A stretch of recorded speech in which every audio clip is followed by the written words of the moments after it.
Le Shine Dental. Whaapafunga mai I whaapitoa o le nei vai tau. E whai a fuole si aki o loa I le Shine Dental.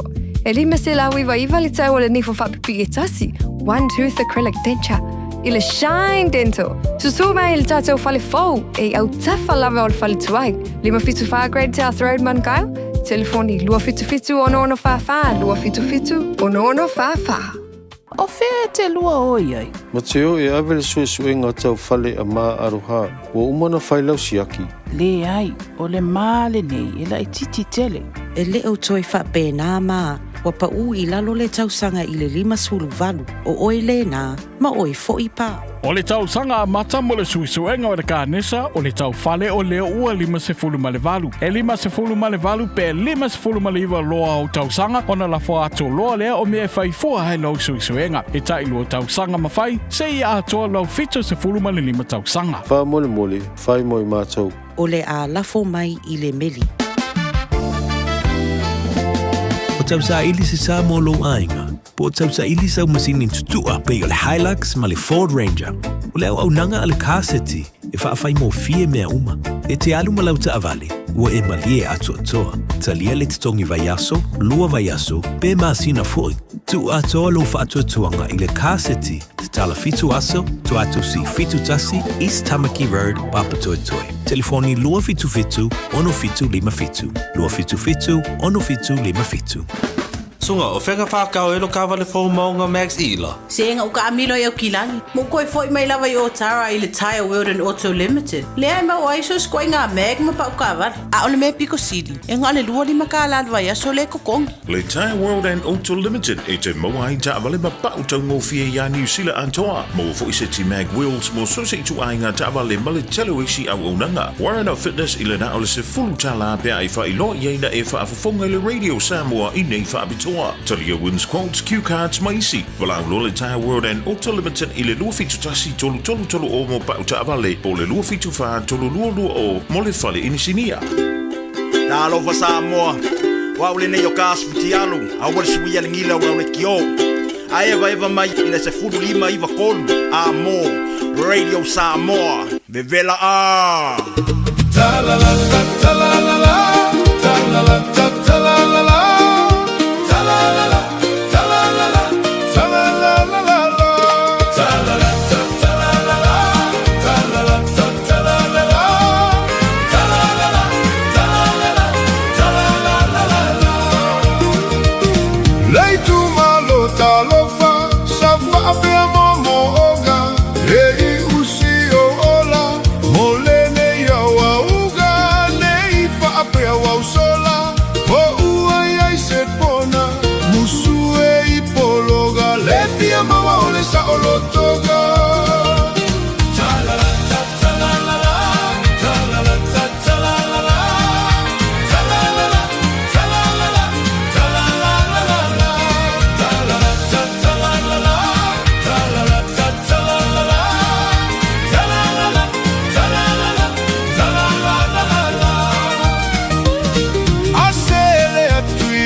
fear, fiki ai pea ai o fear mo se se faca di e pela o fear se fai mai a fale e fa le vale se ku ai pea o fiki ela asme se faca di e pela o fear se fai mai a fale e fa le vale se ku ai pea o fiki ela asme hai a lo kala le se fai ku pe ku le fasia vai ku puai le vale se faca di e pela o fear se fai mai a fale e fa le vale se ku ai pea o fiki ela asme fiki mai pea se eu la ve se fai mai a fale ele se fai pe ala fiki ela asme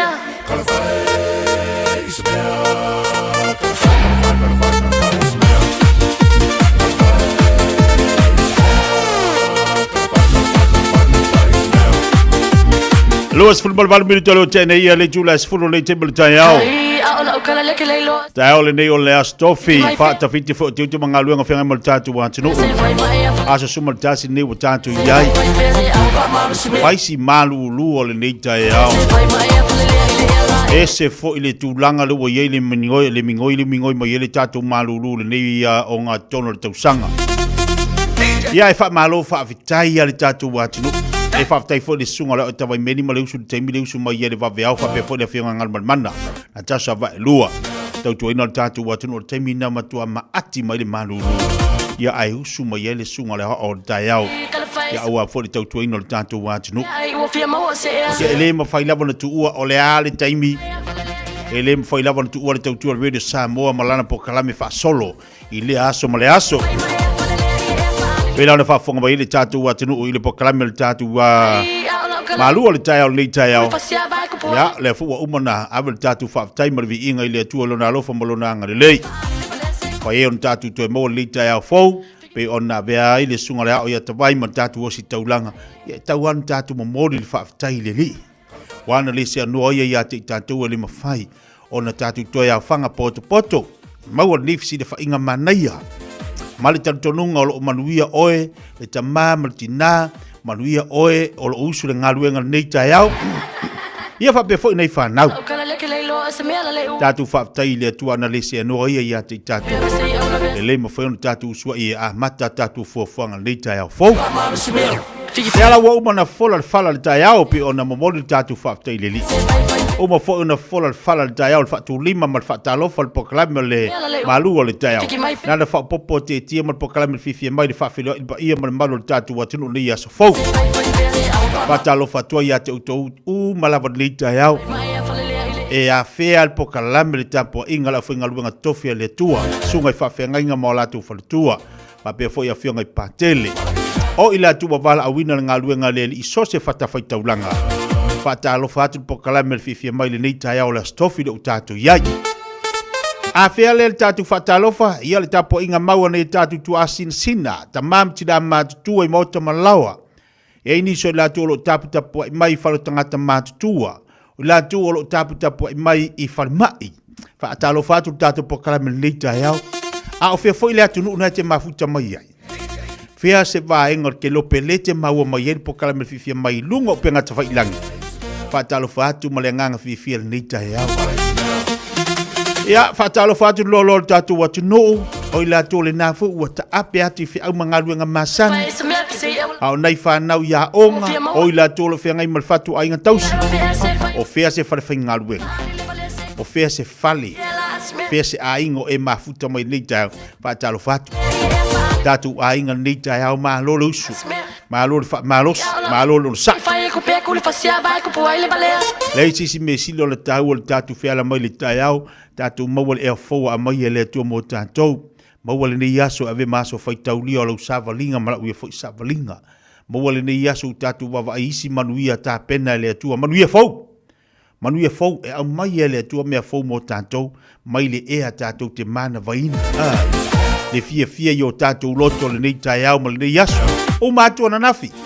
Walu na nafi wou yele tātou tua. Mea sa atu tupo na nafi ili toi mana tua. Ayala nei taiao fo. O le yaso mana ia liwa tātou patpati ai le leio le. Fai mea fia ra ili taiao. Malor se fo la lei. Malo fo le lang mama. Lungal pokalme fia mai o tātou le nei taiao. Aso tofi lo tātou ia le fatafito ngā luenga. Iwe ma o le fa malo ai. ke whaia ko le maluru o ia tātou o ka e solo. Ai ole mea kongongi wa sau ka mai vai kau I kuri vai. Sau kuri vai kau fea. Kau di au vai. O ka se maluru. Ia, o le sai foi tātou mātua I lea tai au ma le tai au nei whanau a onga. Le o langa ia ma le soifuanga whapena ke lo ke fiu e whawhanga. Ngi mi o ka maiki. Ai foi ka maiki ala ma le tai au o whai meri konga fiki foi lea. Pa mai ti ngā le vai, ti ngā le lima. Ia o fongi isu mai. Wa le po e rese ngā me ku. Ai malama le tai au o maali ia o sai lo tātou mātua. O Afrika tamai te whai. O Afrika lau whanau whai le tai o sai. O sai. Pea na watu fo le tu alalo po kalame le marua le tai o sai tātou mātua. Pau ale me taulia ia e usu fia. Ia e ala mo le tai o ne te fia. Ala mo le tai o ne mo le o le ia te oi. Awale ngale a Joy share tātou po kalame. Like e vai vai. Alo share ma e like. Ia masinga hat ngale se kasi. Singa hat nga se kasi. O isi te ngate fesiri mai fai mai pola le taha ua le fatu. I mea whangal pese kama mumu fo ili. O isi ua mai kamalang moanga. O isi ua mai ia kama sama. O le ara koe ngā faku. O le ara koe ngā langu. O le langu anga le faku. Mai, o le ere anga ngai mea le faku runga le Facebook. Ia ka ilo pia ka ia o ka kearu su po le ale anga le faku. Ia wa o isi e sau o le faku. O isi e sau o le auke. Ia pe auke pe faku. Pe losa, pe musenda, pe lili. Pa wale mea o le share.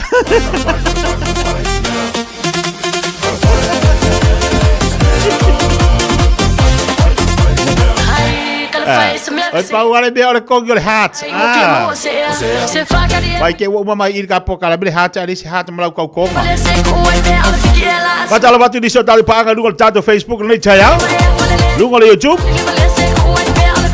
Se atu whatalo whanei tātou ainga sa moa. Olo whafonga malitasi ono tesi malitasi wha mo. Malo lava le usu nei tai au. O uma fole tumu o tātou sa mo. Toi tali malito telu la tau.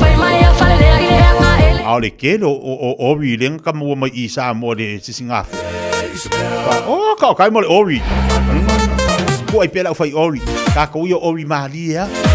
O nei. O laua o ai ia le whaatatalo ino tala tupe. Ale malo. I le mute li sala whai. Lala e o lo whaanga solo ina I salolunga. O salolunga lo ia I le solo. Nuinga le aso tai au se atu le itua tane. Au fia mai ia a sau. A opo, whare a lupo, whare lima. A ngai atu ina I le itua tane. Ea o vaenga umana le la whaaso ia I mo le aso tai au tala tupe. Le la lena fofola le paramene. Tala tupe fo ile lu olu fitu. Ea o le aso la taia o nei la lo whaanga solo mai anga I saunga I ngai palauli. I sa lenga fa solo mai tau ni tu fa sa lenga. O le tala lo tupe leo ma fai ona tu na tu tua o te mo mo le leo fa longa wa avi tu le tala tupe. Se ia fa longo longo a o afu ni le ngona wani manatu le atunu. I le tala tupe na toe fo I mai lo le o te lo la solo le va sa fo. Usuia le fono. Ona watu lo tala tupe te lo permeni.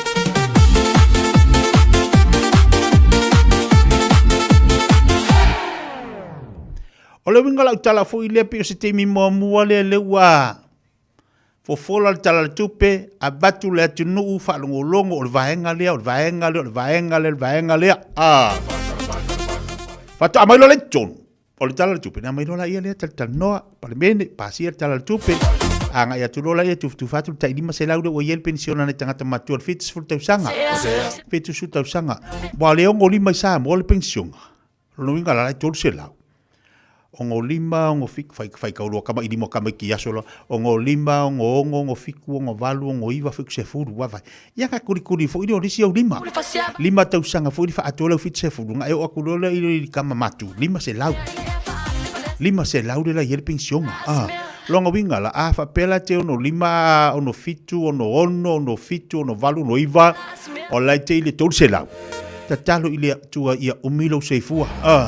Ta talo ile tua fa popo mai ia ungi ko mai. Ia mawalo malosi ia ku mawlo fie ko rua ia ku mawlo fie ile tua. Ia umielo wala ia ko fik se fu ia mola lima se lau kala. Ia mangai pepe. ua ka fea fiki mai. Mangai pepe la le lua mo foi la tu se lingi ka se lau ka la e so sani atu ai le failele. Ia awale fa tu peina fu o mea ai le pepe.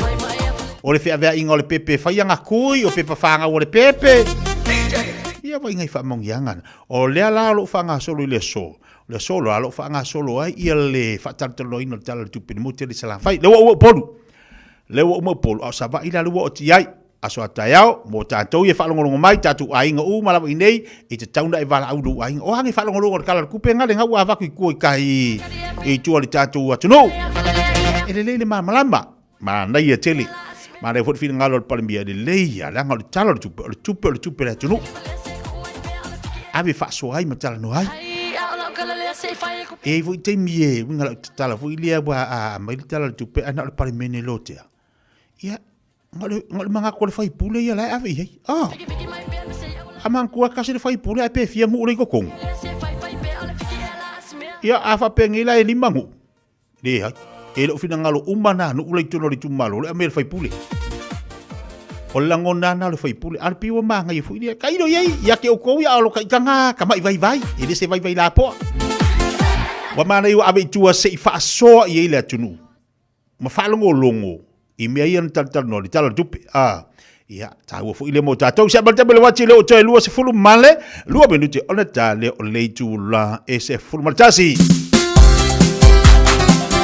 tatu watu sina fa fifi ngal tai ofisi malulu pai de le pu koko o dei o fer koko la ngai ko ngao pai de pu kofi la nga fer koko e kele mer ko ngao ko pipi pen koko yo tif yo afoi yo lips si lo bakbo ese akaika se mai o me yo o kele nga mamango ai se mai kelo un koko yo ya lo ngo fa pa o koko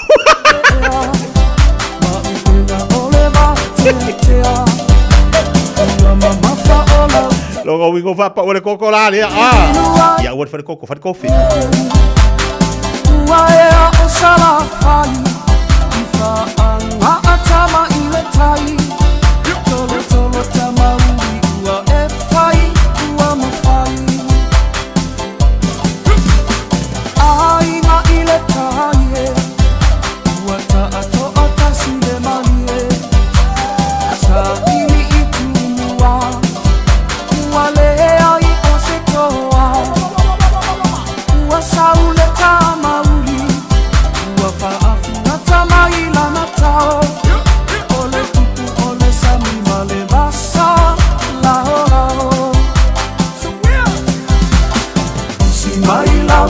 sila sala fahila utakua ina o te whaatoe toea ina ia o ngā ua mata ita o mai pea o le whala paula mai le mulila se ila veta mauli le malino male a ava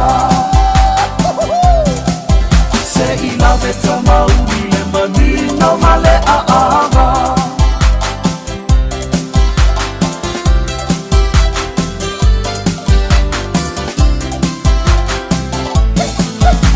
Kalo sama ile malo Atafa sofina ngalo Au mai le tui babau Se imata wilo wilo A uma ona o fasi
Radio Samoa. Taslima ivatolu. Amo.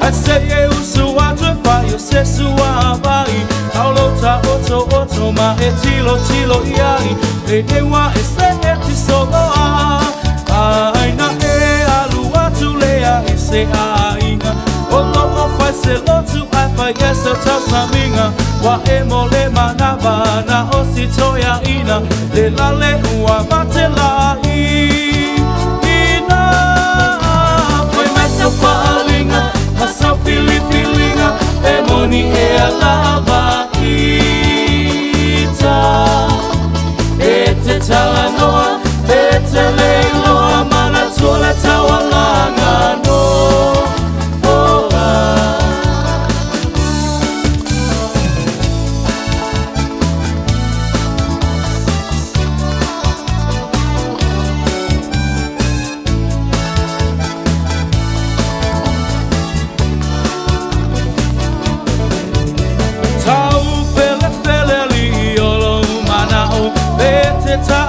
Pete fia o au wa e fama walunga le poto wa e mawa le ai maso fa au tau wa ave a oi ma filho le fai te au o foi ma faia o nga wa mi o nga le tatau wa pule le au moe ma lo fie ka u poe ai inosia ai lava o ai myself fallinga myself feelinga e moni e alava ita e te talanoa e te leiloa mana tola tawalanga no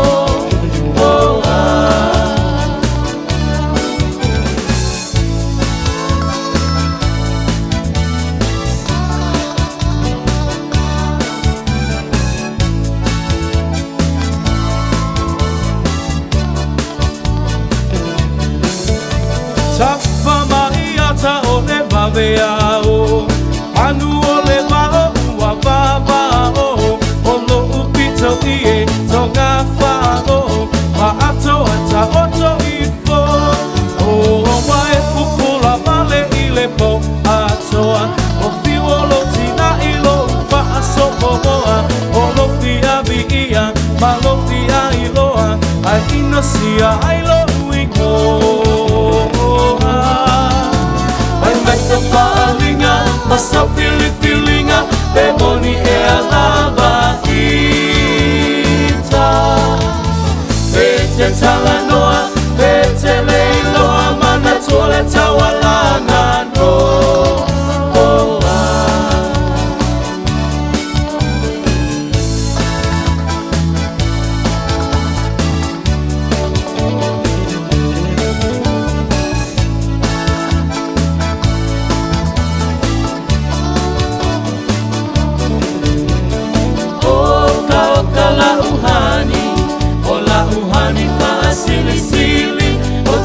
atu saina ise apa ela pi o se pisu pasili o se masike ke mai piti o sina sapasui o ni tamato manifi afai lava uatonu lo fina ngalo tapa aipo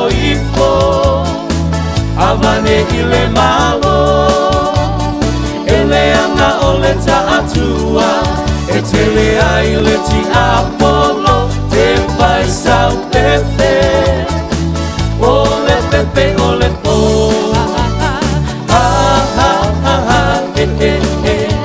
sauia la ia malo lo tele fia mai atatape se yo pese atu ile ea se yo pese atu ile ea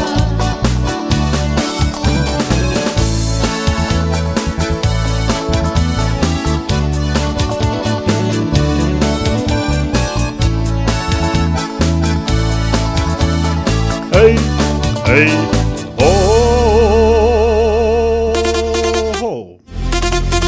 Kuru merita tala tula simaltasi. Tala tula simaltasi fatu tatu tala fole ngala Britania. So tai foi do tatu pokalami Amerika Samoa pe ona ele tau tuma ranga ale sunga le forma ya Dr. Royal Sangi. So fa lo mwenga. Wa fo isi tatu ripoti ma tatu tata noi malo tupu tolo malo Amerika Samoa. Mai se po wa se tu langa sa yai. Ala fo se langona sa awa tu Amerika Samoa tatu si Singapore. Ya awala te por la mfa tatu so ta ya tu ile nei tai ao i Amerika Samoa.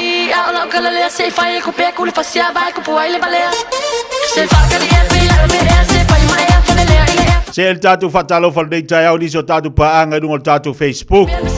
Lunga tatu YouTube le foto tele la tu wai vai mai nei tai ao fe la bana te mafuta mai fa si malulu. Ko kala me ia tatu ngale vai musika mo mare aka vai do puki mare kofi. Ia vai masinga u kama ftanga la to le ulu. O so nga fa mama fa ia tau tona mo tatu ne vai temi. Bai o le wa o ke mo le malulu. Awala vangi ko ka ngori maku si mo me ai nga o. Vai de eling ngari ngai manga yo. Elinga o ai la o. Ai banga ia kamar ngai ambi ku ngor kapok. Amai ma apatuna ngai kai kala masengi. Iba ko ifo i puliar ka malu makua ia langa ia. Ai or kai mingi wanga o wa. Ike kausa mi aku e va ve mai le alu nga oiro le. De to le ko nga oiro le me nga kausa mi aku. Oi, tu nala matato i di umai fu ngi kau malulu fa pi ko ka ko mama. Ko nga ka pisi barku kama. Patalo fatu tatu pakala mele au nanga tu tua ni si fa tabali tatu tulu. Lo ma futu by business mo company.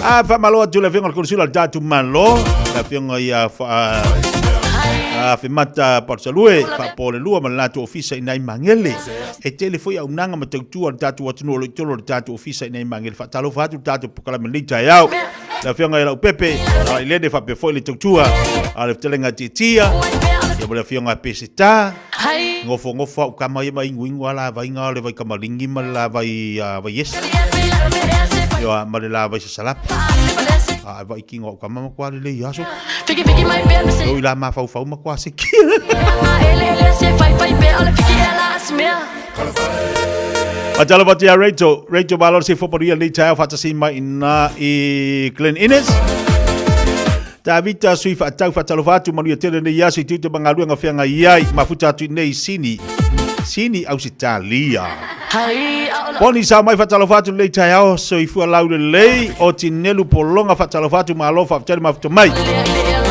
malo folo sa tu bangalu nga Maria Tua atalo fatu Maria Tua malo le so ifu manu le tau Talo fatu mai ala pepe pilione malo le so ifu manu ala fatu le tau Ioane lo mano fatalo fatu malor se fu laude lei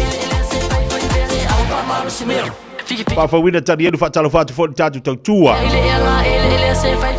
Milo Vale Sam finau talo fa molia tolo fa anga mo si to lua ia feo piu au va pola taia Panama sorry masiama ua fanau ifasi to uta Mayo ainga malava itu e fa o le lalolangi fa pe ia sia fa nau i nai New Zealand ia deno ma puba o lo i New Zealand ia si o bro ia amatanga ia masiona ainga mai o ainga malava lo iai ile nga o lo fa anga na le modi mai a Milo Vale Loto fatalawatu loto modi fa le tai ya ma lo se fo manuia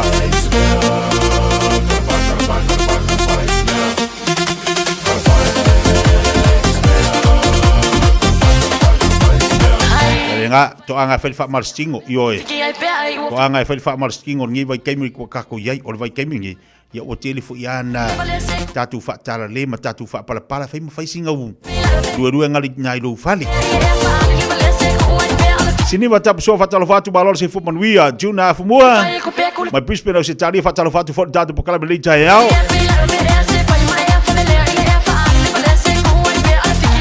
Le lava se misi fatalo fatu mai Hastings, malor se fu laude lei. La sinna tala tau fatalo fatu lei tai au fou. Disi dau tatu paanga lo bafuto mai lei temel tai au malor se fu laude lei. Fulu pato tu lolo. Malolo si Maria le fatasi atu nei mafuta atu nei le Star Kiss Amerika Samoa. Ona ukala leke leilo asemela le ua kafea piki mai pea. Piki mai pea sei ona pea sei fai mai afale le ele sei fai pea. Nebele wati lo te fitu minuta tale tula sumaltasi. Alo vatu maltua fina taele. Lo fatu mo olua manu e foi le ia ina i Samoa. Anga le foi le tu e fofuanga pe ona fenga ia. Se bai sina fa fianga bo tato le nei taiao. Alo vatu mo tato watu no. Si malu dua kaya oka.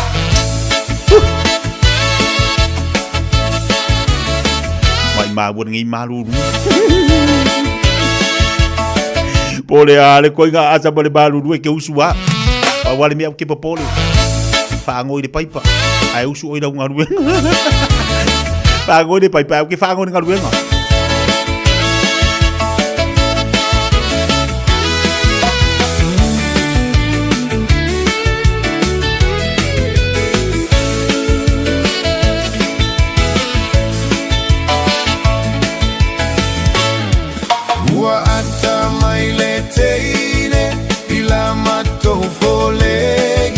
Watofu mato malesalu ile awala tele Faapeyo ano uapulumu ole mea ese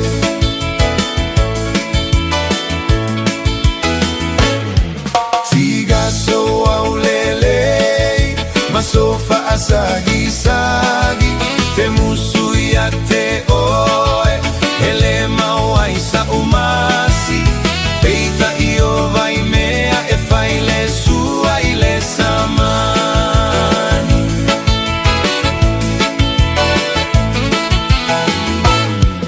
Ili mai o le faili Ie lo amale naifi Oso tu i le folegi Fa aulo ma che ni segui Papalagi uananu mai Ie se la utalia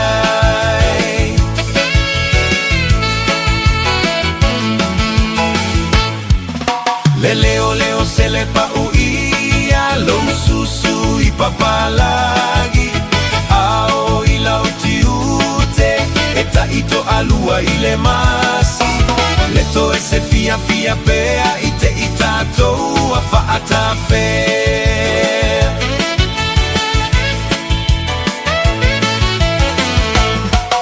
Unioleta si valu iva Elefa agalo ina Le mama fausa oaga Anayali kulo apa Sili lavana fa afolau Ina ia ola le salati gilau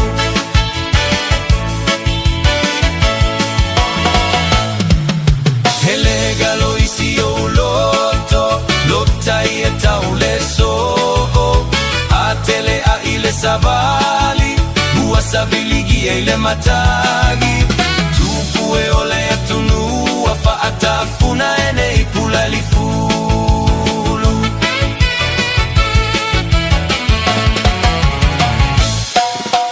Talo faya mila Uatoe lili mai foi Na aveni usile le sitima Fa apea lava ua oti Mila maifa afia ula na efa atitipa ile fagutu usuka Ualimu wa otamata Ile mafia ole latana Leo fia palagi Ema wa oe ise fasifai La ugutu wa faga Eso o ato alo ua ile la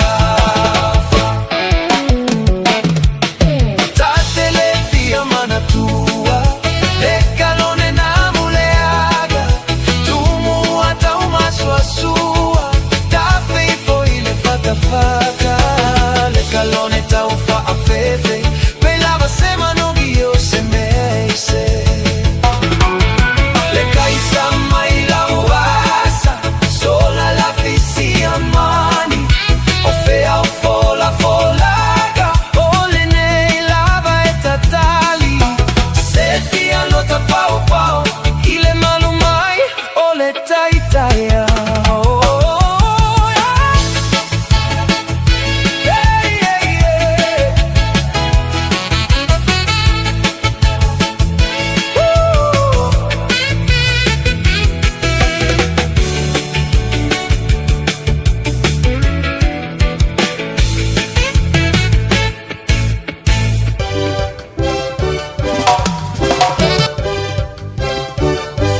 ea o se yo weva i le po se su sa te ne mate no mi no o mai tu sa vai ni mai fa ma mai lo lo to uai uar wena sa pe ai ma le vai aso awana su ea o se yo weva i le po se su sa te ne mate no mi no o mai tu sa vai ni mai fa ma mai lo lo to uai uar wena sa pe ai ma le vai aso Kisi mama kisi kisi mayau Ua o foi mai nesa o we vai le pele kalaku Malia lau lo choi le pai to ai te tala mo au Ua o malili ua ai o itai hamu Ta mai o leiva ua o choi po i no ai ha Pei ua ai ita se atu aloa ua pai ai ha Tanu ai la ma lele mani e o mama ya ita Pai mai ua e se la va ua sui o ui ma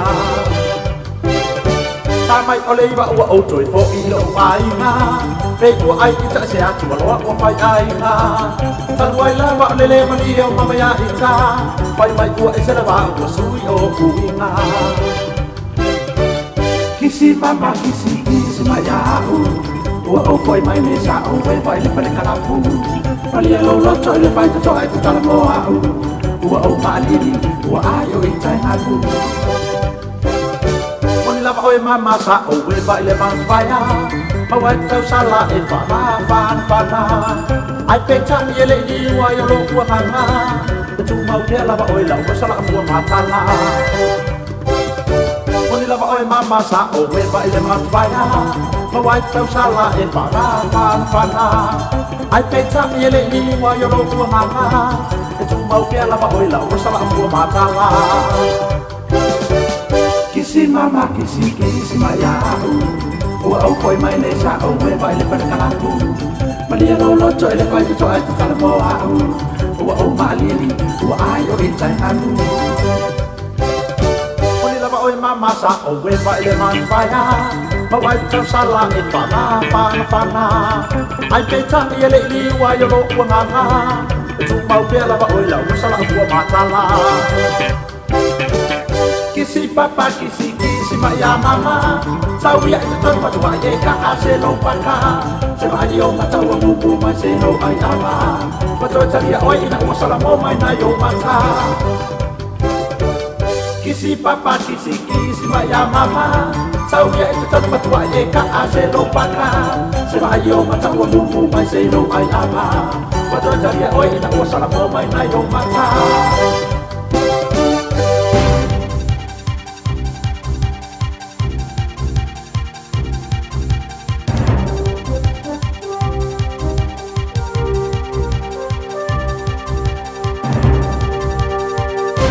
In this update, police have charged 3 staff members after separate investigations in the wake of the Jevon McSkimming saga.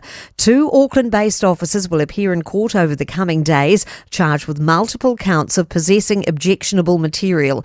A Wellington-based officer will appear in court at a later date. Kate Rickard reports. Police say they've analysed a large amount of web activity and 3 other investigations remain ongoing. They say they've looked into 22 cases in total. 12 have been resolved through disciplinary action or performance management. 4 people have resigned. The Corrections Inspectorate is investigating the death of a prisoner at Rimutaka Prison yesterday morning. They were found collapsed in their unit and couldn't be revived. Some rural areas may initially miss out on Labour's proposed public transport fare cap. The party's pledging to cap fares at $20 a week in Auckland, Wellington and Christchurch, using $65 million from the National Land Transport Fund. Other regions would have a $10 cap. Transport spokesperson Tangi Utikeri says it'll only work when using a credit or debit card or regular public transport card. There are a small number of places in the country where cash is where they go about doing things. That will not work under this scheme because you do need to be able to capture that. Downtown Auckland could be set for a mini revival with plans for a new $350 million building. Developer Cooper and Company is replacing Britamart's retail pavilions with a 9-storey office and retail tower. It's expected to be completed in 2029. Founder and Executive Chair Peter Cooper says the central city is in a slump, but it's come back before. It's a matter of creating an environment where people would prefer to go to work than stay at home. And so that's part of what we have to do, is keep a very active, pleasurable environment. I'm Kay Gregory, and that's news. In sport, former England cricket captains Mike Atherton and Nasser Hussain are insisting Ben Stokes shouldn't resign or be sacked as skipper of the current Test side. He and seam bowler Gus Atkinson have both been omitted from the England squad for the second match, starting at the Oval on Wednesday. Atherton has outlined his position on the Sky Sports Cricket podcast, comparing this latest incident to Vice-Captain Harry Brooks' late-night indiscretion in Wellington last year. I don't think it's a resignation offence, and I don't think it's a sacking offence, precisely because of the essential difference with Brook, who was out before an ODI, and this was after a Test match win. And Everton have been ordered to pay Burnley £35 million over the impact of breaches to the English Premier League financial rules. Everton's vowed to appeal. That's sport. Gynecological cancers can be silent. You shouldn't be. Learn more by visiting thepowerofknowing.co.nz. If you're unsure or concerned, speak to your healthcare professional. E le te tau ia oe una nā tia a whianga o le ka nesa o tutonga sa o te maitai. Mo le sila fia atili, asiasi le powerofknowing.co.nz. A whai o e popole pe le mautinoa, tala noe lau fo mai. GlaxoSmithKline New Zealand Limited, Auckland. Au kilani I saute, o sa ili se sa mo oe malo ai, o le Enterprise Motor Group manukau o lau fale ta vale wha moe moin. O tele ta vale matango fie filfili mai ai, tele le fisosoani o lau whai ngā luenga mo oe, mo se ta vale talafia ngai, su mai I le 5 Grey South Road I nei manukau. Asias fo I le upenga ta whailangi enterprisecars.co.nz, pe wala au mai I le oval se lau, 5 lua tolu wha. Enterprise Motor Group manukau, sa ili, filifili, ma ave loa lau tāwana.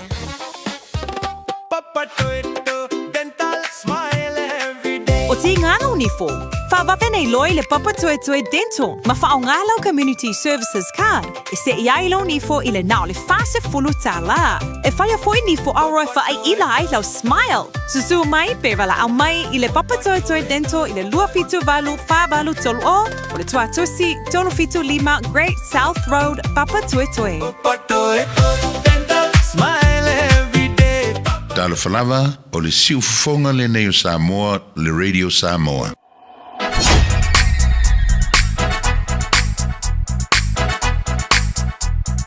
DJ Magic.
Purua me luta lau te nei le jula sumal jasi tatu telefone ngala pe tani pe fa fonga mai ai.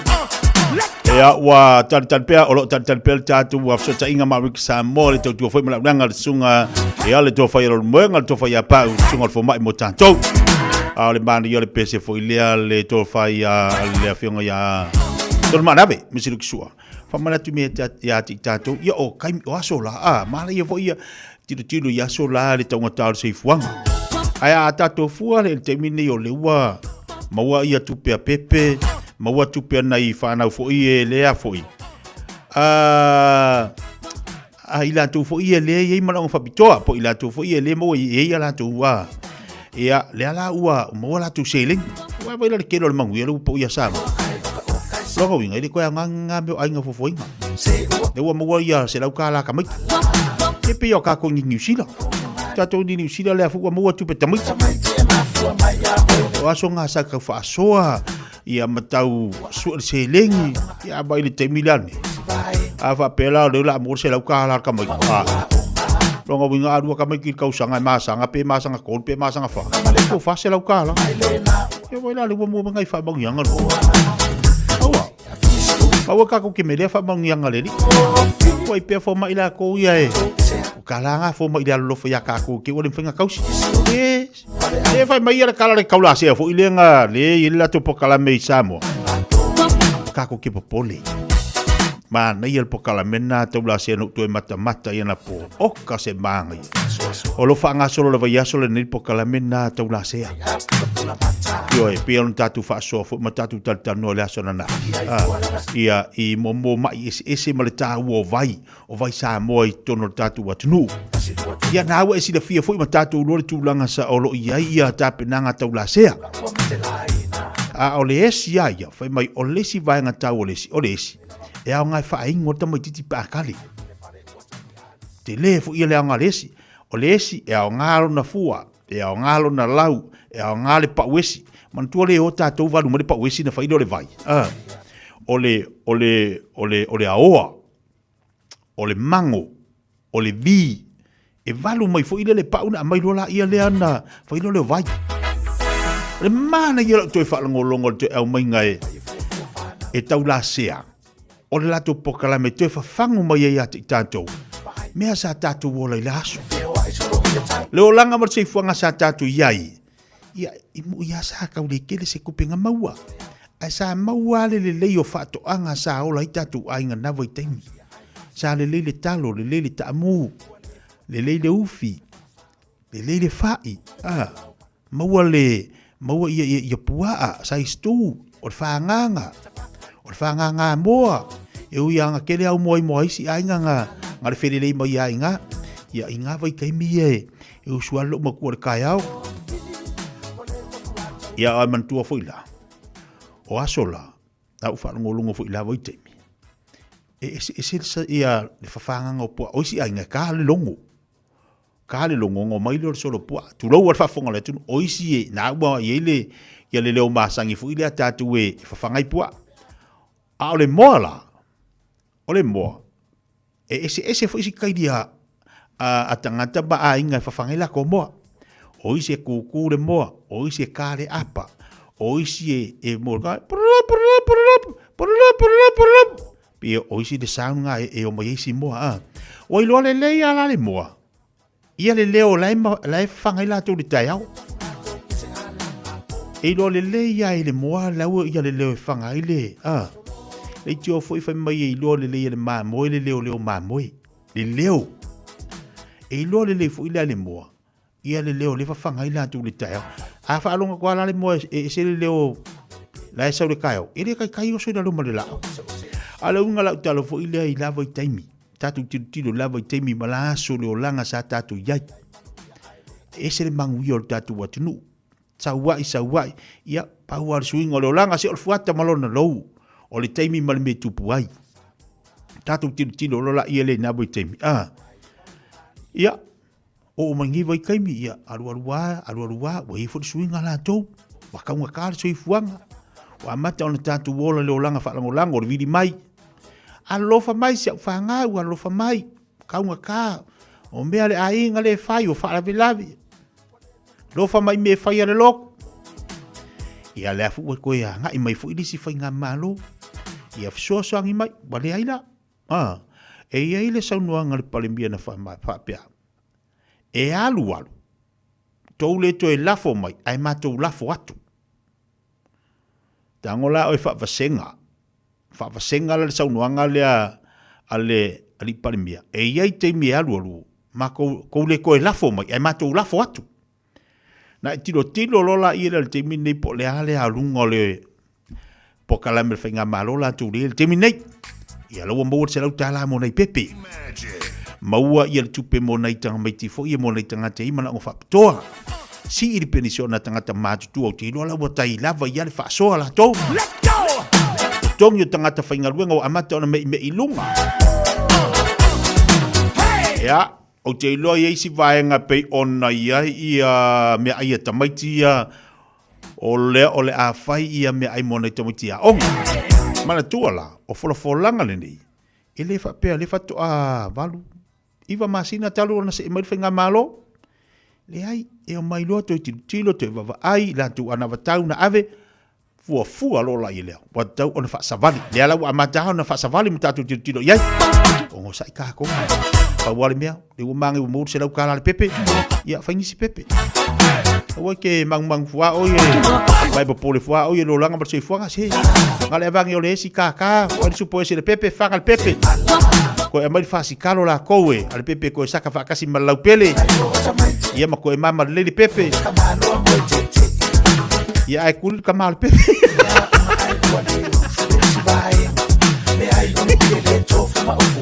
E nore ka whanga ko pepe a mai ma o kou ka mawa maka I pepe mai. A kou wha maka I pepe. Kou I fe.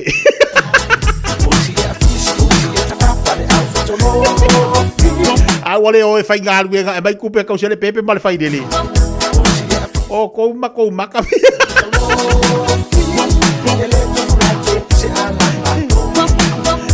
E se me la kou wha maka I pepe mai ai.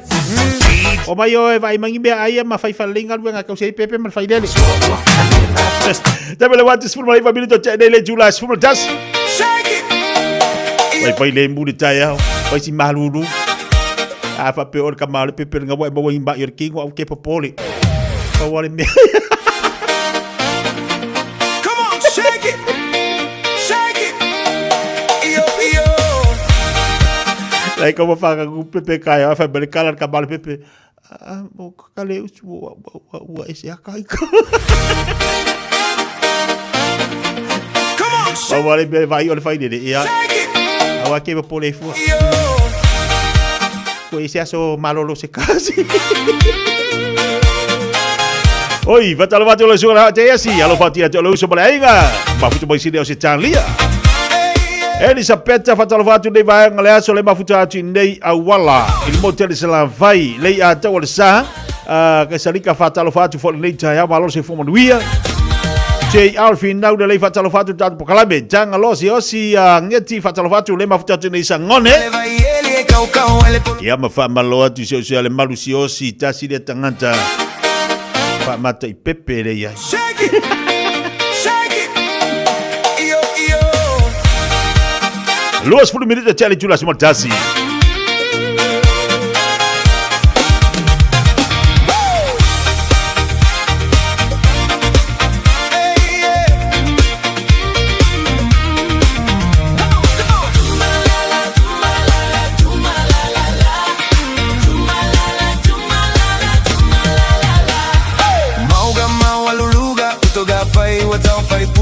Oloya imale vai ele kau ele polo kakailuga suga etate no nofo ile malie osi uloto e wila bana e failele ai fai foi si o feololo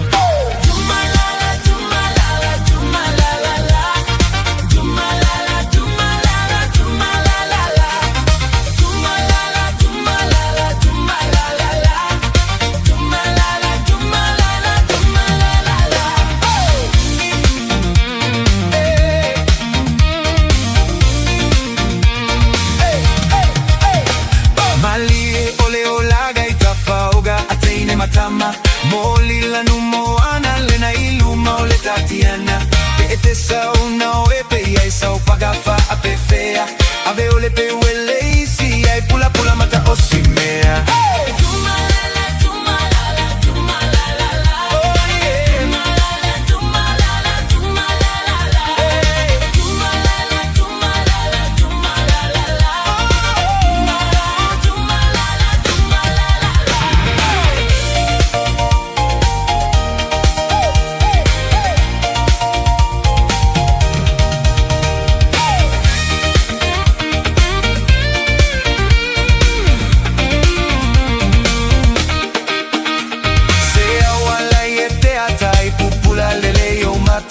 vai si teine manaya lena e tutu yo autafa vai ai talo fafa ai vivi ai lo mata au ai te mata valea nei te ua mawele mato masta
Loa sul family talo tene ia le tula sumaltasi.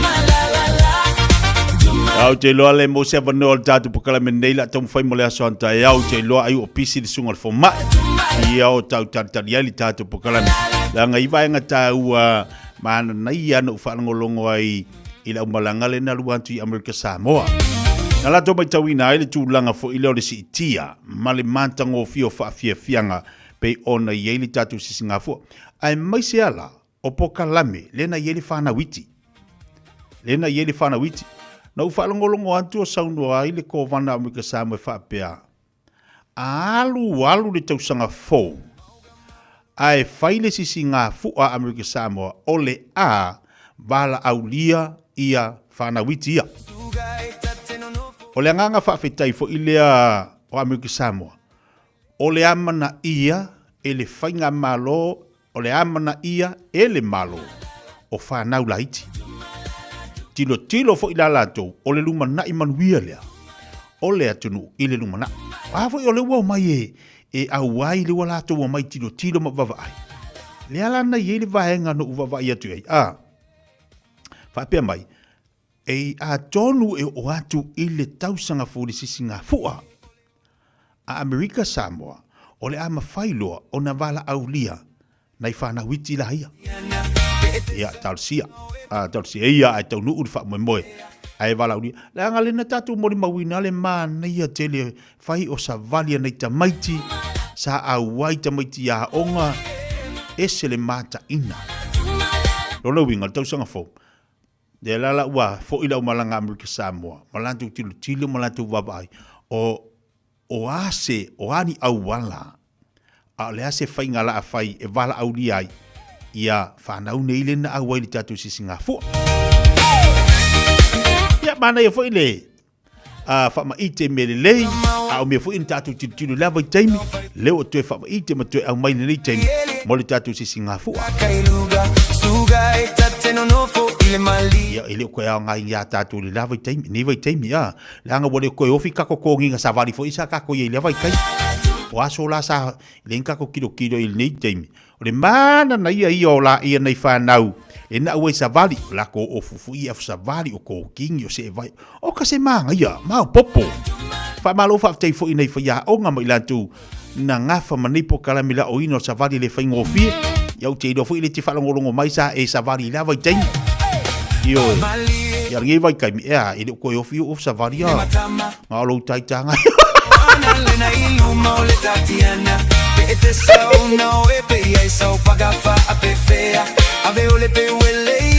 Ko zai go fongi mai koe amba ia waka kua ia, swala o sa varia o. Mare kai mira ngi fa kusa ile yo so sai so koe mo. Wa fa pe mai mo planga koe fo idea vai kai mia. La koe fo. Wa so la le manga ye yo fika. Ke fa ko fia lava ke le nga ye o le manga ye yo lo fai kingo. Ai ar ngai kai. O mar fa lo sai ngai de. O mar ke mate de. Pa solo mai ka ko su isu ya.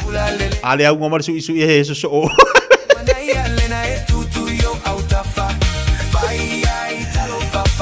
Wai ke i do ku yo fa pe boko.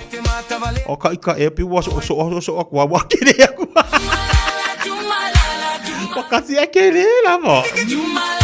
Yo go sa ia. Ai fa pe wa ia kwa wa mo so size ko ku ko. Ko fa se fa. Ai fa kwa ai fa li.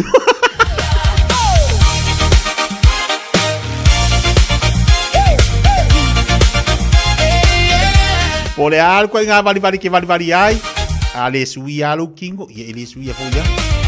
E sui au foringa alu size ele kai mau.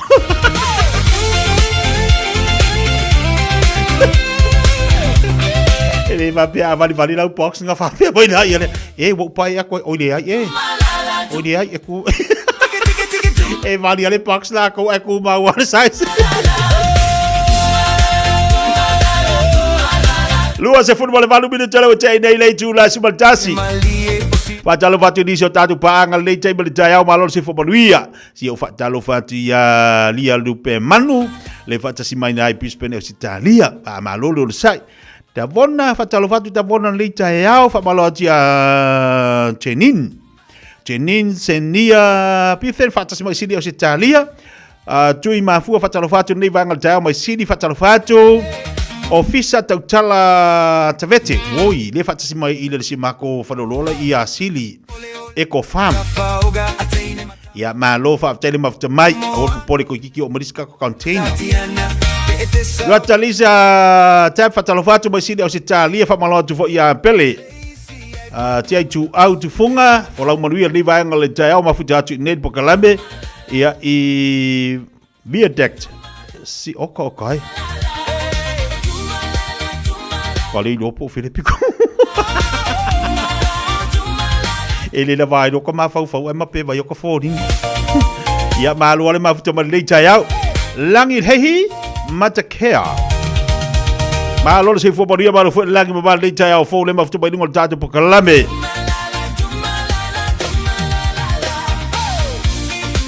Mai le mafuta mai I manga fanga por mata fanga sa onga lea Lucy fatoafe fatalofatu matatu nei ya wai balor se fomoria fatalofatu fo ia tua mafa se fo vatau fa tele mafuta mai Lucia titia fatalofatu manuia ngaluenga leita ya pandapa sia sila fau ngaluenga talofa mana ya malor se fomoria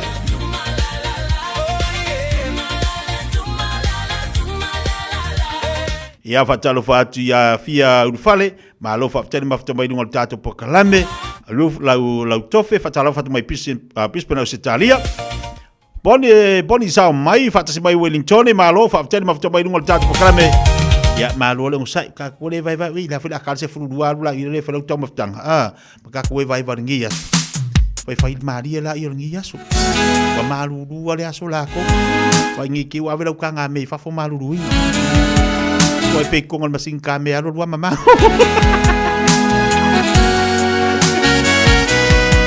Ya alo lua mama kongal masing. Awa ke va fuala abi fafo.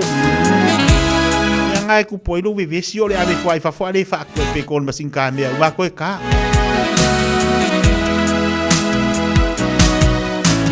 Mai oa so lo wa o so fo ina a o ita. Wale mawa toko manga Fai ngofi, fai ngata Lo fai de pahara Atumua Sele motu Mahutara Solo mayan Rolanga Aya lo nalele Kele tama Pia avea Oi fai se He tawai Tau waa Tau na fai sa umai Lalu o aso Te iane Furi tumai Kele mana ate na papulona Oye se tasi Weno fai ai Awale fefe fai mai sorbanatu Ua e fuli tua mai au Tatu inatu ai e alu Petang nukunga o mana ona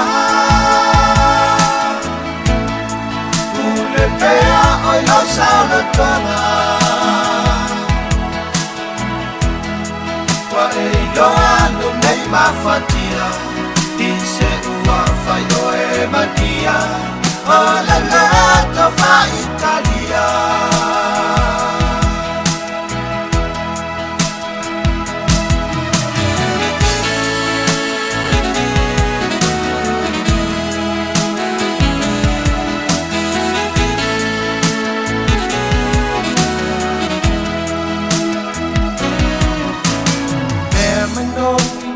Atamai Le foi la umai A ole aso Emo atu Toyo mai Kuna mai pe Mai mani E lo fa na fai pa kasin O liatu o fofonga naya biti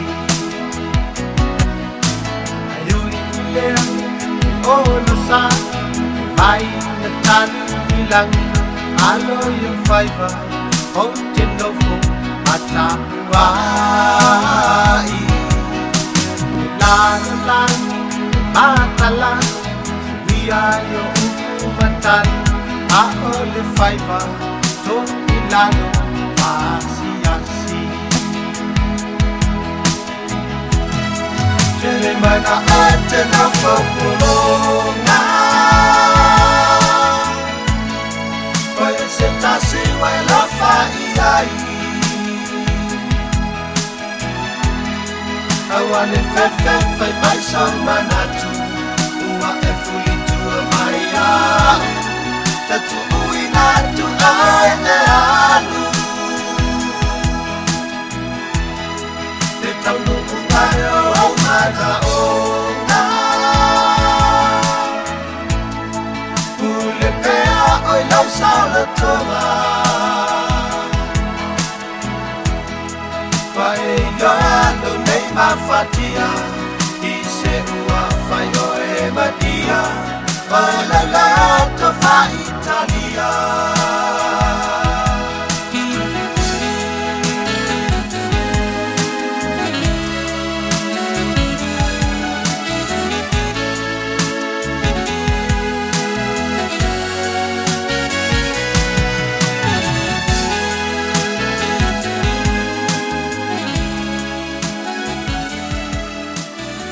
O whea te lua oi ai. Ma te o e awele suesuenga tau whale a mā aroha. Ua umana whailau siaki. Le ai, o le māle nei, e la i titi tele.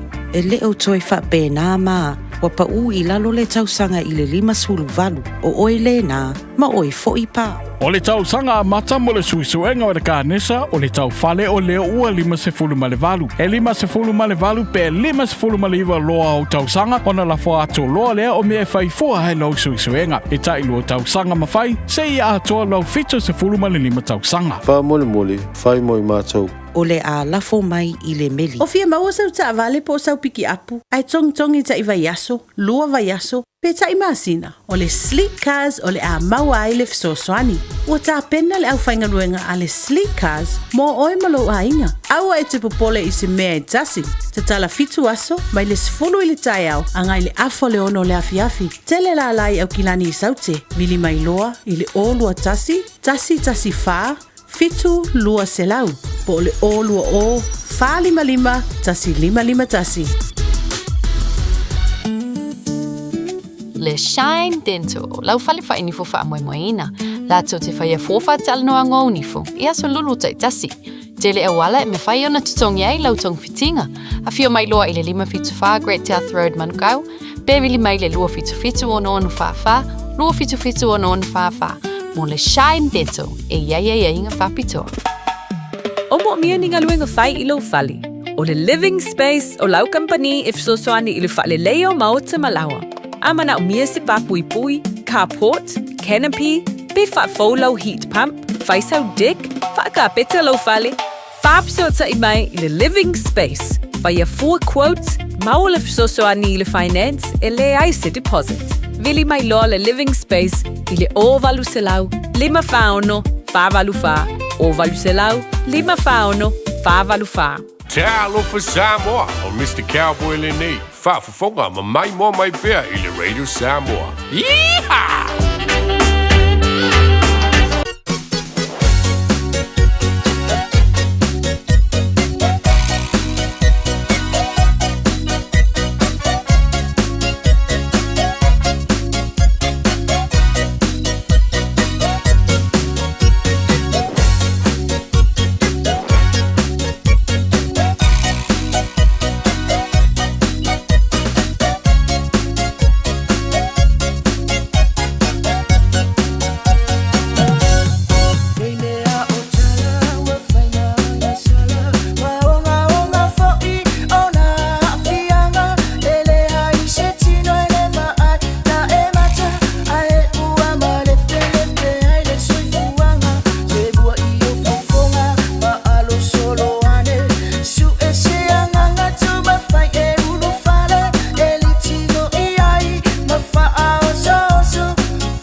Ua mawhai o le awera tula polo kalame le leimo o ia so taitasi ona o le langolango malosi e le whale maliu a se alo le atunuu o ese tātupu Funeral Directors i Manukau City. O kalame leimo o he tālo whalawa. Isa ia fast fulu o lana whai ua tōru se fulu mani tasi.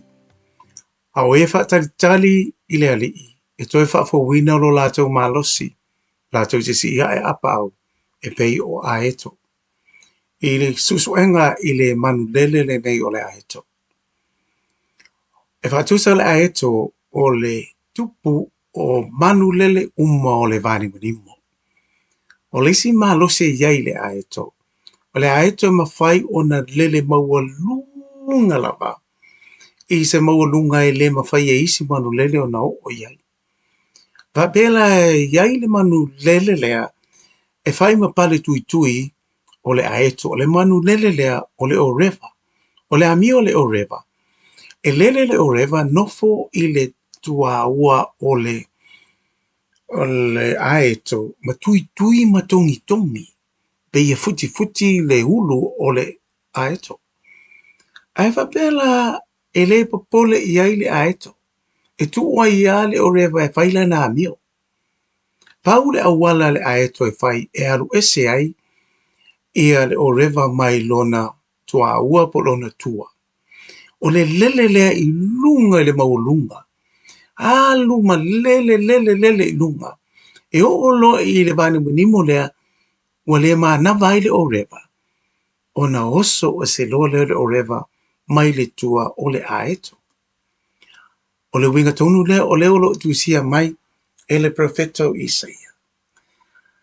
O le tangata ono sai ma whaatari tali a o whea ngai ma ti ngā ma whainga tāo leo langa. E le vale ase taubi. E iai le saurotonga ma le manuia i lona muli pea ma whaatari tali i le atua. Ia e tā ua lo tātou mata ala ma ono sai i tamai o rewa ia o loo wha lave mai ia te oe. Whaati ngā mai, whaavai loto mai, po a malava ni winga o lo o te mai ia tātou, mai ia te oe. Ia ole me sili o tātou ana whai. Tātou pipi a Yesu whaataritari, le whaapipi apa au Yesu. Ona tātou whele le iai le maua lunga lava. Lata ia Yesu. O ina. E re mawhai ai e re whiri. O no so whai ma toi wha lave mai. Ia te oe. Whapipi ila i o apa au ke ruso tā tau te while muai. Ma manatua e le lei mo oe. O le ese tātupu Funeral Directors o se whale maliu Samoa o le tali foilea o taimi whengatā o na o le malanga al maliu maleoti e mawhai foi o na lātou awina atu ma awina mai tino maliu o e pene mai so o se atu nua lalolangi. Wala auno le ese tātupu Funeral Directors i le lua no lua toru fitu o pea fiu ane ele se fulu malevalu Norman Spencer Drive in Manukau City. Hey, where you two off to?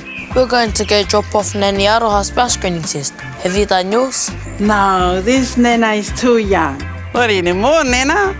The age has just come down. That's you and Papa too.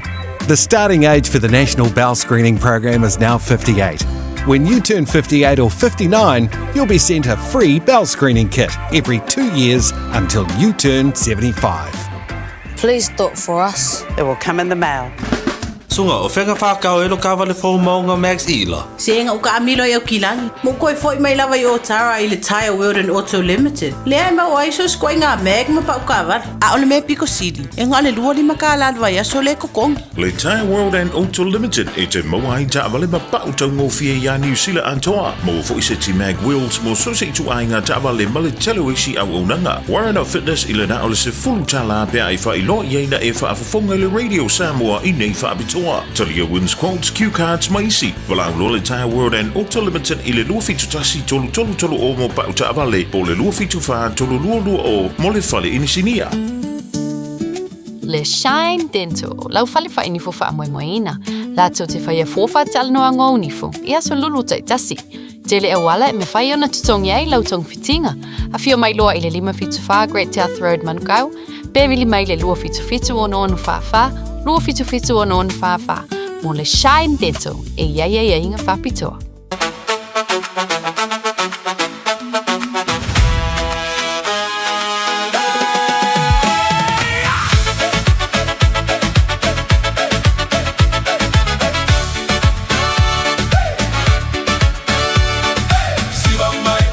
C'est ma vie, c'est ma vie, c'est ma vie. Tato atu ya satani fa umaita me atotino. Leola vivi imaleta pua iloa iga wata unisi. Fa malo si mai mafia fia mai tato si le papetai Yesu le matai. Tato atu ya satani fa umaita me atotino. Leola vivi imaleta pua iloa iga wata unisi. Fa malo si mai mafia fia mai tato si le papetai Yesu le matai. Perse fia fia si va ma vivi. Perse fia fia si va ma vivi. Alleluia. Mafia fia. Perse fia fia si va ma vivi. Perse fia fia si va ma vivi. Alleluia. Mafia fia.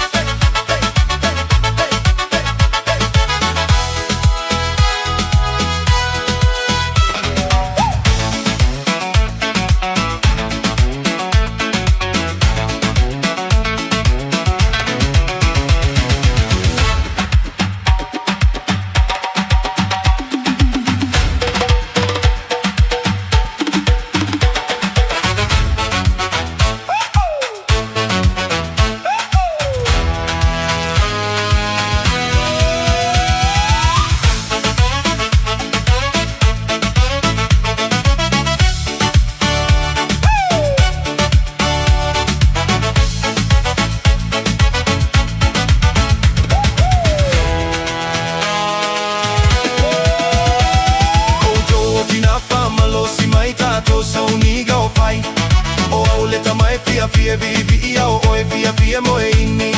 Uma o lelo tu ai nati mai le to ana ua tu ai ona fai. Fia vivi. O to atina fa malo si mai tato sa uniga o fai. O le tamai fia vivi ia o oe fia moeini. Uma o lelo tu ai nati mai le to ana ua tu ai ona fai. Fia vivi. Fia fia si va ma vivi, pese fia fia si va ma vivi. Alleluia. Ma fia pese fia fia si va ma vivi, pese fia fia si. E oe pese fia ma vivi. Ese ma fa tai le tu. Pa mai tol pa kala bele mo ole nei foi tai mo le tai au. Pa ta fiti foi na le tu bla danga sunga fa fengainga. So lia lo longa yo sua ma tatu pa kala me. Pa le nganga le nai lu tau fa ma au dau sa valinga. Ya ma se fo tatu fo longa pe ona nei va yaso vi ia le li fa tai le tua. Pa ole va no te fa fonga ai mo fa longo ai. Ia ile upo le tua pe ona to mata winai tanto. Leo fata si bale suka le pula tatu company ole meka kas. Pa tatu fa ta vale malo sil sunga ya tungsia. Wa fo tau tuino tatu wa tu nei tau. Talo fa tungsia malo si fo boni ni tau fo. Ya, langi masa filang sunga li pasalam ya dinani kul tau tayo tatu po kalame. Ole fifian mai ya ma po pa ko anga sabo. E ma fa kile muno tatu atinu le nei tu dale ole tayo. Fa malo se fu ma via fa malo le usua tietia. Malo se fo mo dia tungsia le tau fa tai via le li tai el fa ta fito nga luenga ya o fai fusi pisi o tatu tau tu me sili mataua. Ona pisi o telo le atu no lea nga ya tu ya wa fu sa idio na la tu tavat. Ya, sa lele level sa nganga tietia, yoe. Ola fatai la bato si mo fatai sa pa ule lang, yoe. Wai e na ilua ta te tu e pelo ilu monu le ni taiao. Ya la na pule lo somalan pule faso ya tinato. Ya te ina melo so ipuso ta tu tinu pa peso mato ola. Ya le ne wata to pelo ye langi matafi, yoe. Ai fa malo se fu mo mi fa malo ta wa ta ya sa lele level sa nganga tietia. Ole fatai la malu la tinu fa ingon tu fa ta va ta tu porta vale. Yo le pitu kilena ta wa ya ta itane. Ya man tu pe tia le po si film malu la tu ya. E mo ta fa so le pai nganga se me tasi ala ia e tau la ina mala malu le tinu ai le pai uma e pai le tsa vale pele ai ia to so tu lava mal palo alo tia mare e tele vai ngalo e ta umamua ole mare foi le po mo na fa mamla ma ta tu tunu vai nga malaba le sainia pepa e te tau ona la tu manino iai ia ile vai nga tu pe male vaenga male ai tu male tu ia fa tu asaini dola ia le ole mele ke le ngoi ole sa ili o lo sa ili ia marisi me o le tele o susani foi le tina mar fa na ia to i pepa foi ia wat fa tu mui le ai isi ma o tung sia moi mana tu ngatu ia moi mana tu natu okay moi mana tu natu i le lei io e to tu ne la tu ia of course ia me na tu i tau le nganga me absolutely metama ma suani matina e tau la ingilisi ma tu singa io me tau na pa ia me na o ku sai le mo ke o le mo manga ku ngaku e kire mo ke pe o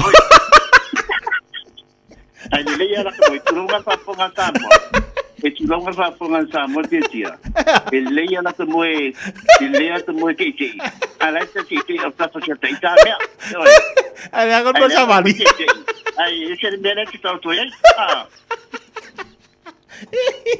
Era kai mo magaku gaku kere ka me kisala fai. Ole me lo ke fai aku yo. Me lo ke de la ka me kisala fai e mo magaku ngaku. Oi. Usa. Ye te na la ba yo la si me yo. Ai ole mato mo fio pe te to te mo te itala tu o to po te chambia. Yo sia o tau tonga Ya, we to tonga. Ya, kin foi au tai, foi lele wai me le fu mai ba ai matole la. Ia. Ia na pa ula yo turi fa tai le tua ia ba be se. Ia li liu fa ta fortina la inga. Ia pa to ese tina la inga. E lo ori wo se. Ke va to ko se ka. Ia. Va ko le balu nuor. La sa kilo le balu nuor tai au. Dogi, la sa va vai ese le balu nuor tai au me lo wo ye. Oh. Ia a foi matongo fingal malu dur trai il me pesa que tusi po le la po ile que tu longa pa pon fa ma fan le tino la to ia ai me le fu mai de trai va ai fan ma matongo fio le a foi ngal wenga la to tua ia ole malu dur ole se me le pito sigin le malu e mo ole fa malu stino e malu se ai fu le que no po lunga ta pena mo ngal wenga ai lo ma ke mi fo ile le pa ile a po ile ta o mele sama ole le tuilunga e manga ia le winter ya fo e mo fie fo le tuilunga pi fa ala mata fo le tangata pa pela tapina ele penga venga ketia tanto lunga na usi tangata tong sia fa mai pi si dia la to le tau malulu lo tau mafanfana tanto lunga na ni tangata ai sa ole le fu ile pi si dia tu le hala le malu o le taiao ia dai lo le mafanfana ia ese tangata la tu. Yeah, so later, Mario, matungo feel tau malulu. E tutuli ai fali tangata lo soli vai. Fo ile awal telema, matung vale ta pucinta na to via. Ia makaka fo yo afe falo isi ai nga. Ia ia firman.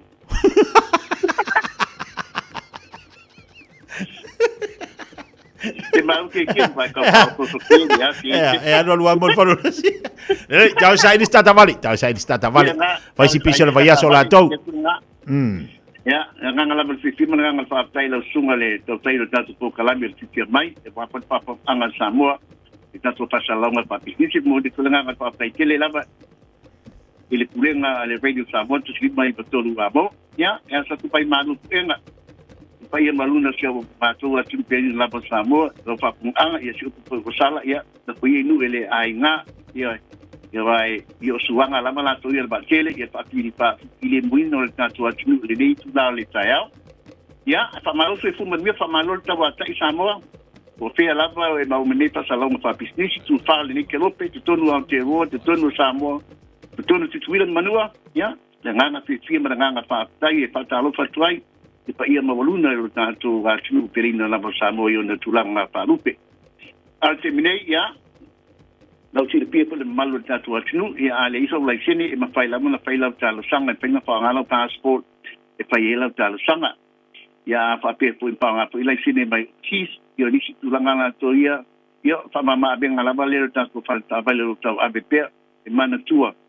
ia tatu refer fee yo e mana tuale refer fee le Omega Card le se tupe fo le papopo i runga le tau ta vale le ai Samoa o le refer fee le a tin paper mo pa pua pa pe o le se mea fa fitaia is just a piece of token, it's a piece of token to say thank you e fa ngai ngol tu a le Omega Card tupe la tu iso so me la tanga tu inga tanga le e o nei ngal pisniti le toa o ma ofisa e o nei ala le pa tinole tulanga la to e pa ta ile pa ia mo no Samoa ya e foi ai ngol tanto repeat e io na tulanga tau lava ona pa male ina tulanga tau finance ya feli mo sela societa vale wa feli mo pio ta to ki apu io ni si tulanga pa sili mai ai e paino pa ma la mai ngol telefoni ya le paino pa tala tire tulunga tanto pa salama pa pisniti mo te bidei tolu te sanga mato te vai elu sa lista la ino lanta vale tolu te sanga ele sibit tongi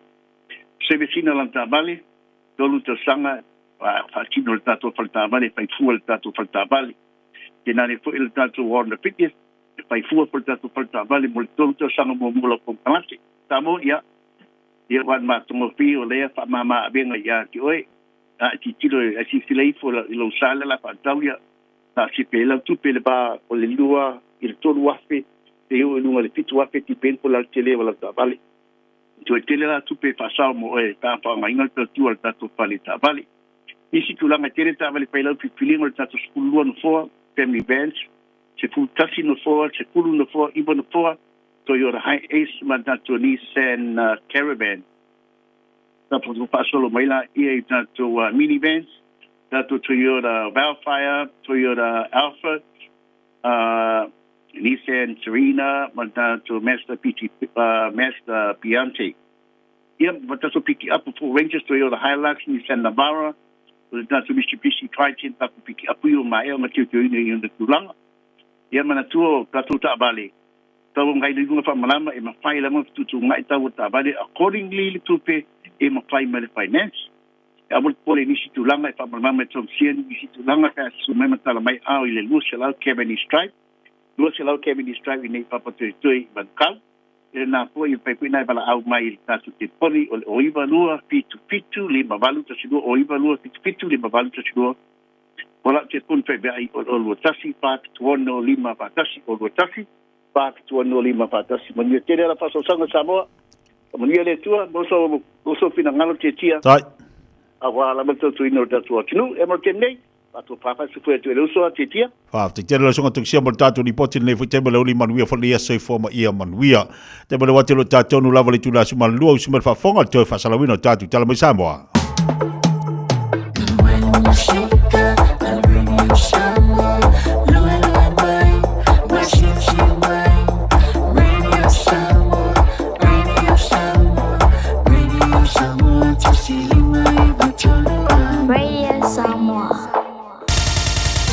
Si mai ala fa fofonga o le fa poponga fo ele nei o telefon mai Samoa a wina sa mai mo oe e lau le tio falongolongo le Radio Samoa tasilima iwa tolu amo o te fatalofo no tātou was no whero i fo ele nei a sofou o tala mai Samoa ua manuia le sui na whātua e Samoa i le whiliwhilia le o sui o le komitia malo au whātasi la tau te mata i tuina a ia te tau tangata i eia a fianga tu mau for the United Nations Committee on the Rights of Persons with Disabilities. O le whātonu le whalaptonga le nuanua le alofa, le te maitai le sunga mata whawhatino masunu utumapu, ua vea nei masui o lea komitia malo o whatasi, ma o le teimi mua lea, o sao wha iei Samoa, i to tonu o lea komitia o lo iei sui o isi malo le lalulangi. O le tuina atu mata whawhatino, e whaia i eide whiliwhilinga sa lango malo si ele malo Samoa. Ma o le whaiunga le masino o mati o le tausinga nei, na tu ina atu ai le forosanga le sui whātu o Samoa, ma o le whiliwhilinga o sui o lea komiti. O le soruro le vai aso nei na whailo ai e mata whawhatino masunu utumapu, i le upenga ta whailangi le nuanua o le alofa, lona whiliwhilia. O whailo ai mala na whawhitai le malo Samoa, i le langolongo ina o ia ai maise o isi tu tino le malo. Whapea whaalab tu betonga sa ngā lulu e whatasi. Mo le tu ina atu ono na tangata mo lea whiriwhiringa. Ma ua langona ai lona whaatau wa ai le langolanga wa tu inatu. Ma ua ia tau tino ai, o le aia whaia le mea sili mo le ingoa o le atunuu, i lona taimi o le angalu e ai le komiti a malo o whaatasi. E mata i tuina ai a te tau, o tangata e iai a fianga tu mau. E tolu tau sanga le umi o le a veai o ia masui o le a komiti. Wa vea nei se tasi o tamaita i wha masino, o le wha masino nga wha i tu maloe e vea masui wha masino, o le wha masino nga maua lunga o whanua masuafa, o le wha masino nga leo talo sanga to ilo, po o le wha masino nga apiri, e sue ina ai ni wha ai unga le wha masino nga o whanua masuafa. O le asoruro le nei vā yaso na wha tauto ai le fionga le tamaita i wha masino, i lumola na fionga i le ao mamalu o le malo, le fionga tui mele li whano va le toa sua lau vi le lua, i se sauninga na whaia le maoto le ao le malo i vailele. Lawa fionga i le ao mamalu o le malo to tasa Samoa. Lawa fionga ti a ana. Mai le to ere o lo fatu, e memori atu ai whakatai te le awa i lawa fionga, o whakatau to ina lo ni tata. Whanalo whakatai lawa fionga mare masio, mo la o lua tapo inga mare langang sua yo mato pai ba filinga. Ia atu mai long panonga manong langang sua. Le atang pai la vai me ngata mai rin pai pa awa o pa tsina o tiu te pa pa sino. So se pa sino nga sa mo atu sa la tonga. Pa tai fo ia nga le pa no ino le mo mau mato i ma la ni nei mo le nei fa mo moi. I sa fa mani pele tu mai no o ga la ni. Pa fo no ina no se futa. Pa tai te la pa. Ele fai tia la partai le fionga e fansi sili a siu tati o sentiva persi. Tai fono su mamalo komisi fansi no ya mama na festival. Mola o tau fa tu tuanga le ne tia tau tau fi ai fa su fansi no o fansi no mama. E tau avenisi o tau o fansi no a ta sanga. O fansi no o no swaka. O le lati si a. Partai te le lava mola o tau fa ai. Partai mo fatu tuanga. Ola filia. La o fionga sui famsino le te. Fa pe au soma tuanga ne a famsino ya filia. Pe a talisa, loa, talasa no matatia. E momoli atu la partai te le lava. Ilo o tawa fio mai e tapo I ala fatatonga. Sanga mo lunga ai. Ne fa moi. E mantua fo yuso ya si hinga Diana. Masih beca, pakai congane mau sepam sino mau sepapa. Boleh paling awal mai. Alo umur mai alo faamam capai mai ini faamam mai. Aku coba film mai pam sino. Ele bose dilo esi fang cakla catu. Ngalwen celio mau cakap pakai cakap. It is such a lonely job. And every time we capai faso man sosuan mai coba film mai. Baru coba tala ini paso. Emo ya ila fakta uco yo ngamola tatu mutama. Ai masih dalam menusuk mat siam cani yo mai pai. Ela mona lava mat padanga permat Malaysia. Ona lo tatu ngal lo pino. Ai masih fakta si mai pia lo tatu temau ilang. Yang le mai pia le ali yo coba la ina musamo. Oni mitayau. Sini asanga partai la box. Mona lang swele ne tsofina matata unatanga mapana district court. I want to go pole Marie ma kita. We are the people's state. And we will continue to stand together till we retire. Or maybe when we're fired. Lawa fionga le presidente o pamsilonga panua miswapa le sati irapiba ai. Partai tele la fionga mo le lango ina Sofia wa. It's our being nisi uta upopili o lati si a. Partai mo la fasota ua mafatuanga. I am truly honored and humbled to be able to sit in the lati si a, which in my respectful view is the most important part of our people. And I look forward to working with you all. Se vai ngore saunoanga le fionga le tamai ta isui wha masino, o le wha masino nga maua lunga o whanua masuafa, le fionga la toa Rosella Viane Papali. O le masina o manti o le tausanga i lua fes fulfitu. Na whaatautoa ai le fionga la toa Rosella. A o ngalue ai whaalo ia. E a vea ma wha masino le wha masino nga whai tū malo a Samoa. O le whonu tangaluna lua al komiti whau tua le malo. Mo o tā pedanga i teimi o whaamlawe whaafuse i mātu ia. Ma tusi tala i o ngā tonu o le vai aso nei. Na whai roa ia le sui o le kompani o lo au mai o lo atau suau uma pensini. I lo tātu utunu. Le iai o isi va suau e a whea Samoa i le masina fōu i ulai. Whapere masina o kuso. Ina ua mai a au mai a le isi uto ia o loa. E se isi fo i va suau una whea le atunu i le amatanga o le masina le nei o Juni. I le pepa o whaamtalanga ua whai roa ia le ofisa tu tonu. Mo whaarewalawe mātu ia ma whaarewalawe tutupu whaafusei. O lo mautu ma malutia pere tūlanga mau o ia o loa i Samoa. Ai o lo whaatu mau pea o na iei le atunu i le la sanga lanu moli po le Amber Alert. Peitai ua whai roa lawa i le ofisa tu tonu whaarewalawe whaafusei ma whaarewalawe mātu ia le New York. O lo silia le whaatulanga ino le sua umaua na i lo le tepula o le la sanga lanu moli. Ai o tūlanga malu pui puia i le whaonga ina le atunu o ia o loa e au ai o na whao ngā tau. Talu maila le aso luro le nei vā yaso, o le kiso e tōrus fuli maaso le suau ue mawai pea, ma e whitau i Malaysi vā suau i le masina fau. E whapena fo i le penisini, fās furu aso, ma le karasini e ono sfuru wha aso. O le aso whao i ulai le isi vā suau, aso sfuru lua i le aso sfuru lima o kuso, ua whaatūlanga i taunu uai le isi vā suau. Ma le aso lua sfutasi, i le aso lua sfutfao se tema, e taunu uai le isi uto suau ma penisini. O le pui o ngā sami whaatu lafono i no Samoa, ma i le whango taina ni whainga sori tu lafono, se ngā luenga tā ua leo lo ofisoswa ni aile malo Farani, e ala i se whainga pa anga ma malo New Zealand ma Australia, ai so tanga lava ia whaavao malo lea tunu ma Samoa, o se isi leo lango malosi a lea malo, i le mata i tuina o ia ngai o inga sori tu la fono. Mai le ngata o waa whangota e a whea o ngā sami o Samoa e au noa, ma se whaatananga. Ai o le whao ngā o tātou o ngā sami, e whela ua iai whala au whaasaina.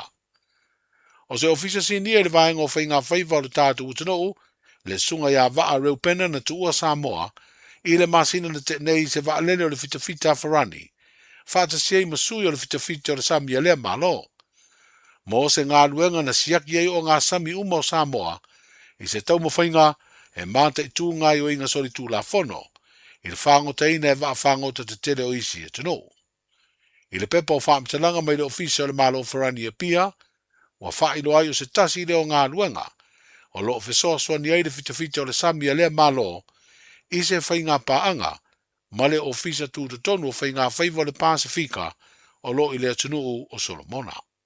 O le awai o le sunga ia waa reu pena i lea ngā luenga, o maua i malona si la fia i tūlanga iao na te pena iai, mo le pui maru o ngā sami o Samoa, mai whainga sori tūla fono. Talai o le na iaso o le whaatawhiti o ngā luenga, soifu. Pui lau a inga i le tau malulu, au e te whaatali. Whaatonu nei loa lau tui ar fulu, a whai ngono li mau tau sanga pe o vatu, pe maua o e singa se tū mau, mai tanga, po maua foiso o alo i singa se tau mānawa. E ma whai o na whai a fua lau tui ar fulu. Tanga iane i le upenga te whailangi, bookmyvaccine.health.nz, e vave tui whai ngō fie, mo whapesili manisi whamtalanga, really mai le vaccination helpline, o valu se lau, lua valu lua iwa lua ono, o valu se lau, lua valu lua iwa lua ono, po o le fono, o valu se lau, tolu ono ono wha valu, o valu se lau, tolu ono wha valu. E siri le puipuia na i lola tonga fitia. Whai nei lola utui ar fulu. Tā lofa lava, o le siu fofonga le nei o Samoa, le Radio Samoa.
sa so mai ine tui mai oi le spinga. Ole masta rapi fiste shaki uma sa ina.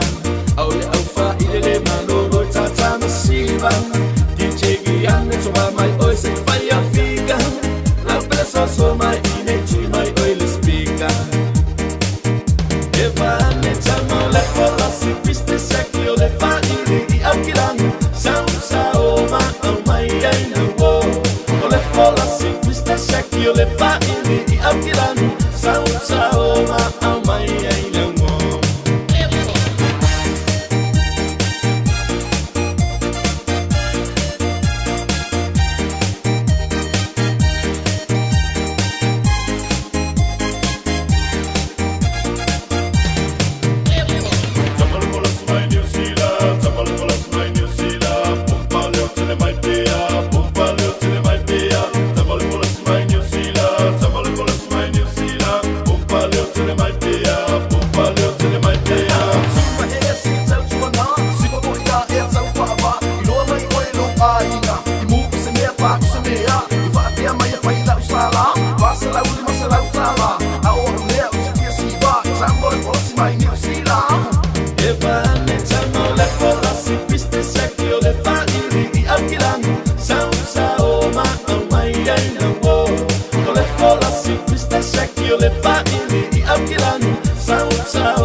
Mai ko mama ia fa fianga mo tanto le oli.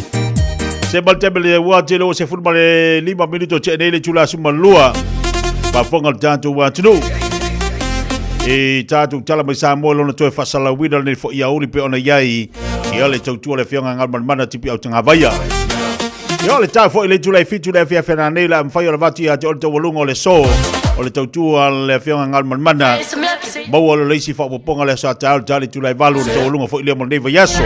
Ola na tautua mo tatu tala o mai Samoa. Le fa malo ai to mo mori atu pe mo lunga tatu wa tunu. O ila to le na lo fita itunga tu te manga luenga le yaso. Te fa malo atu tapo inga nei tatu tu ama tu asin sine mo te malawa. Le mau atu lo to teli la to lo mafuta mai talo fai malo a. Fa fitai mo la to tapo inga. Whaafitai te talo. Whaafitai sa ili le ali ana pongi. Whaafitai fo I moutou whautuanga ma ti mainga e ti mata ai whanau e maise I la tau ma I matou uma o lo whiangai mga luenga. E se le mana ia mo se ainga ai e se tangata matua se tamam se tina matua. Leanga o leo I e tau ana tatu langona le telo taimi ma le telo aso. O lato whautuanga. Ma le latu tatalo I leo toi maua telo ainga. Telo ainga ua whailangi le telo nei mātua mātutua. Ai amu ia oe. Amu ia oe. Pe a whapele te whaalfonga mai. Ona ia le ta māma tina matua. E to tono lo ainga. Ia po si o tua a foi po so tinao so ta mana I tausi te mine. Toli ala umanu ia maua. Toli ala umanu ia maua. Aua te popole tapisa tato pokala aua te popole mo nga ruenga pe apeti bo isa nga ruenga wa tausi pe e bo isa nga ruenga ko si so kama no kausi se leva to le tua le tamau ainga yo lima ba to le tua le o ia te o tausi el to ina malo mutua pa ua le me o lo fa ma oni tausi pai le lai puti pai se la tau maftanga asu se pu vai pai mai o se pu vai au ani mai mau le mai mau alu wafu al sina malolo on sai malolo tau si matua tato umala valo fenga tiu te mangalwe mai se ole na wa e mapu atu au malolonga I tono fre ainga kai le fo I oe fai de maruru ai waku ai lo super fare ainga ya pu mo fo so sponsor nge yo uli le na wa atu I tono na fre ainga le super manga ya lo kalu le fare ko fai le yela ka super eleng ila ai popola le pepe kongi ila masinga le sa pepe ka fa alu pa super o se fai me pa o mai super au sainga ma super ke paka le super kama ka ko nga le pepe o ka fe piki mai pe pa lo lolo uma se au la be se fai mai a fale pe fai me si ya ko inga mangongi avi pepa la au sainga mala ko fu si kai E popoa le angiangi ma le pepe e le kako supo e lengi uma upu. Ya uria uma kako uri o ngwani le fiafi. Tatu tau dia uma le ono nani le fiafi. Fatalo fato edisi o tatu paanga nungo tatu Facebook. Sina leo fatalo fato le fiteme la uli. Pa maloa tu fo i nisi o tatu Niko le wea. Pa vitali mafuta mai vani. Fatalo fato vani mafuta mai prispe na usitalia. Pia tau pou talo fai. Le ai au te popole. Ioi, ese fo iale cheno na te uso mai ai. Ia na te fai mai ese fo le cheno e whaasoa ma tatu e vai vai. Ie ma fai una so o tatu po kalame inisi o vaenga pe ona iai li tatu anganu. Kako ore vai. Ia ia lau fai upu. Ia fai lau fai tofa. Ia fai la atu e ngafa ma po kalame. Ia o whaasoa ma mea e o iai mo mo ta upu teli. Kako ore vai marea. Wala tatu te polisi o tatu le va male ata uma upo le stofi ia male malu la le wasau tatu tali wa tulo sina fa fia ma sina musika o le aso taia o la mfaina fa windi fa wa tatu pokala me fo ilia ma Samoa ona e vala watu ia o le fata ata unu le va ale tsunga fo mai le to fa ya pa i America Samoa malanga mai upolu le ala bo le mo tatu pokala me le so ona le ala ua whaatala ula mai malia tia pea pe atu tatu pokalame le aso atayau. Le aso ala atayau, la ama whain whaatau nui nari tatu pokalame ona, o le whaatau atau nui amu kisa mo le tō whai alo muenga. Ya wali tatu pokalame, ia ilim whailan whais tatu pokalame. La whaatau atau nui, anga ili whale, ia o lato inga ruenga, whaila si pisi. Aso atayau, luas fuli minute tele tula sima lua.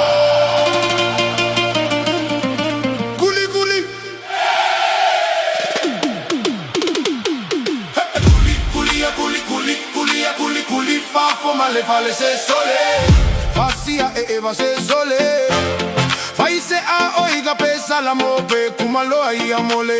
Ay, ay, culi culi culi culi culi culi culi culi culi culi culi. Rabada.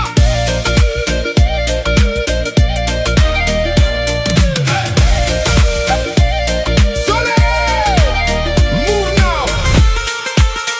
Hey, hey, hey, hey. Ay.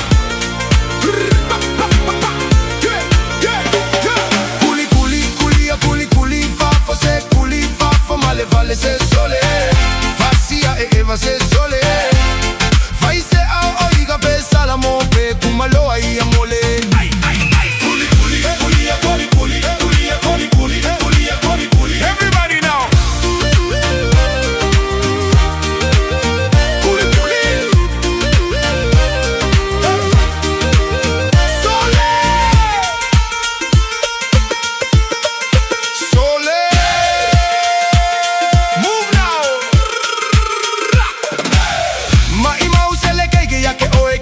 Mai lo me aka e que leilo avalu o se popo leilo a kui o se saca le mau magalefa go kalefa y galuega e rasta que más salo el ife kwa i o e mua ma se pa u papaka e que aka kagi e que aka que go la ujano ile ali ele fuya i vai a sali ole me alega mawa ele fa ia va pe akua ila gakali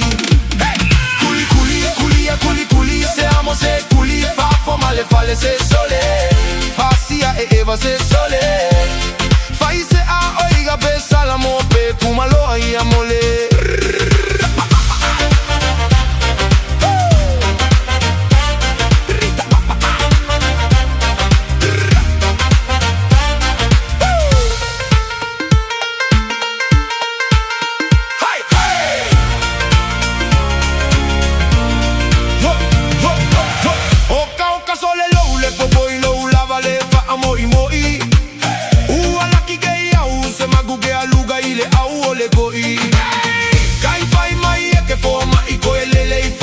Yo gagu a ole awa makigo ole vai o elava ole forma imagu e que kale lawa ma imau pusa apa ma imau mafalawa hey kuli kuli amawa se kuli amawa le koi ai gagale o feo ye lo ula vale be kukusa au me fai galue kama si apoia gavale kuli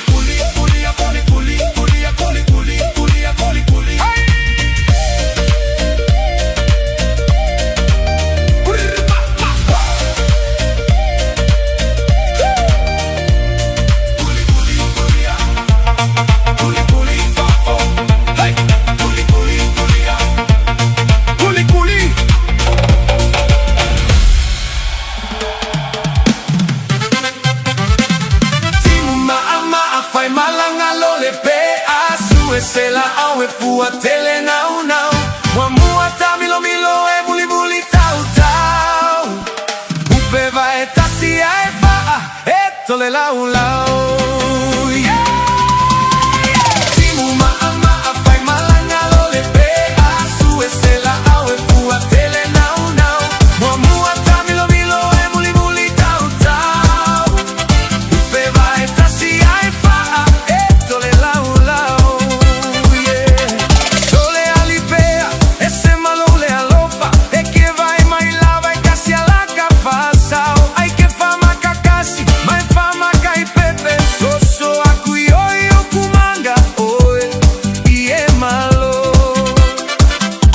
E te upe va e tasi pe e te tau fa lili Ua e laki Ua le ai sau pulu tasi Se mano e fanga oe Fa amisi o galinga Fai tasi fai lua ua lava Fai tolu fai fa ua leaga Timu maa maa fai malanga lore pe asu e se la au e fua tele nau nau Mua mua ta milo milo e muli muli tau tau Upe va e tasi a e faa e tole lau lau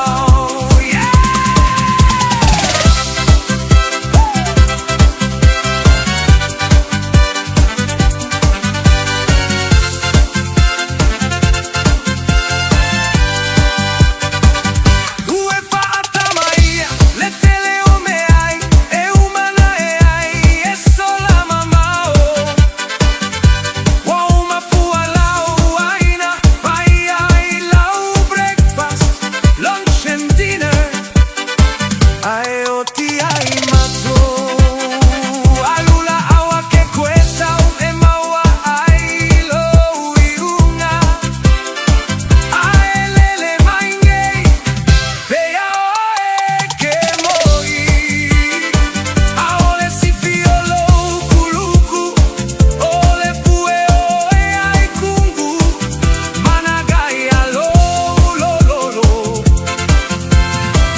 Ai gai le faali fulu Timu maa maa fai malanga lo le pe asu e se la au e fua tele nau nau Mua mua ta milo milo e muli muli tau tau Upe va e tasi a e faa e tole lau lau Pe ale alofa, pe ale popoi Pe ale kaele, pe ale fefe Pe a ka apo, pe a soa ai Pe a fai kala, pe a kaula malama Timu maa maa fai malanga lo le pe asu e se la au e fua tele nau nau Mua mua ta milo milo e muli muli tau tau Upe va e tasi ai faa e tole lau lau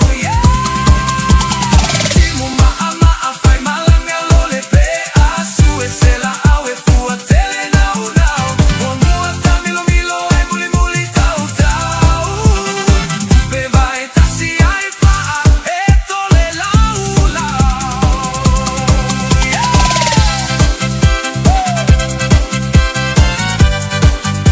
Lua sepuluh walu minit talo cek dele chula se football lua fa talo fa Tunisia tatu wa tunu nga imai mo si nga se ngasi tono lia tunu oro tatu yai ma lovi ia le li fo ila tu fa mai o lu fa so solo man wi fa aftai fa malo longa le tua e fa pena ya nga imai nei le nei tunu ona o au si nga se ngasi mo tonga fitinga masani e ole fa aftai ia ile tua o me tatu te feo ia o mea tātou te iai. E le mawhaina alu e se hei whafonga alofo le tua ma tātou. Tonu fot whare mai, a whapea e a ngai mai, ona o si ngase ngase, sau iau tonga whitinga masani. Aua te popole alofa ngia le tua mea umati iai. Patalo fatu ia Milo Vale Sanfi Nau.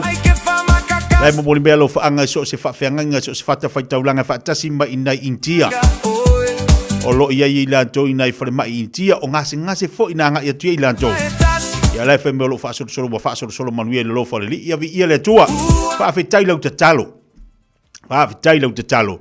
Mo ne yo tatu ainga mo tatu wa tamama tina o le totelo i latu e hanga ia tu isi ia tunu. Pia tatu falongolongo ai. Fa mai ia le tatu wa palemia mo tatu finga malo. Ia alu wa nga tupele malo e au mai i latu i fafo si ngas. Ia fo i atu male manuia. Ele leila le alu le leio tupe. Leia le alu leio tupe. Fa tasi ai malau te talo. O lau te talo e mawhai ai o na whesoa soani ma whaalo tu tele i ate i latu i ngase o lo whiangai ai. Ai mai se i latu o lo anga i mai. Ia e anga i mai malma. Ia malatua fo i la tato. Anga i mai loa ia i latu mai. E lau ave ngi usila. E lau ave au sakaria. E lau ave ngi kia. Lau ave i ngase o ai mai. O le tala ave e whaavai loto fo i le to tele fo i latu. Ai o le tau o lau te talo. E fiso soani mwhaalo to tele a inga le tapo inga. Mai se ila tu olo anga i mai. Le ngata le au tau si mai. Ia au ila tu olo whaata o tori o mai il tino. Whaaftai lama vi ia le li ilema watu tatu pukalame olo manuia niso ngase olo i tutono initia. Malo te talo mana tua i lau te talo. E peke a inga peke le a inga o sa mole a inga. A inga tangata umamana tuani i lau te talo i la tau o whaata o tori e mai il tino. Patalo batu sunga la pula jatu company fale ainga le island stand papa kiu sunga yantango. Alo batu usa ya tebal fatua. Avia FIFA na ne i datu papa kiu na le tanto flea market i Henderson. Va via música se fifi lo mo tanto le oli. To lua se fulu maliva minuto de talo le July tansi.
tago fie e fai va vega oia ole atua fai va vega.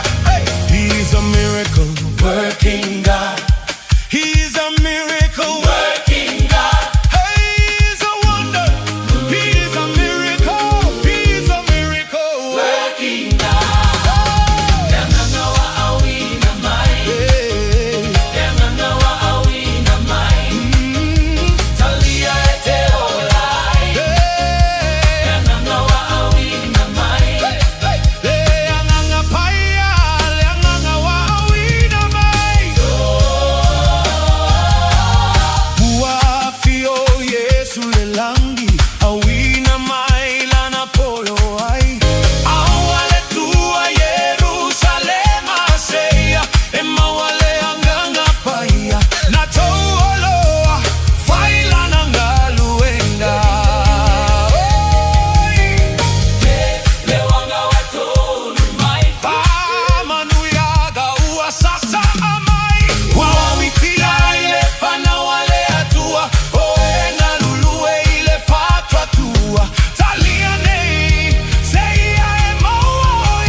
Ole Jali Jonu, ole tangata Jali Jonu, ma tangata whatuatua I le lii. Jali Jonu whamalolonga le tua. Jali Jonu wavenga le lii. Jali Jonu whamanianga le tua. Jali Jonu so se mea tā pena Yesu mo o ema. Ole tangata masalasala.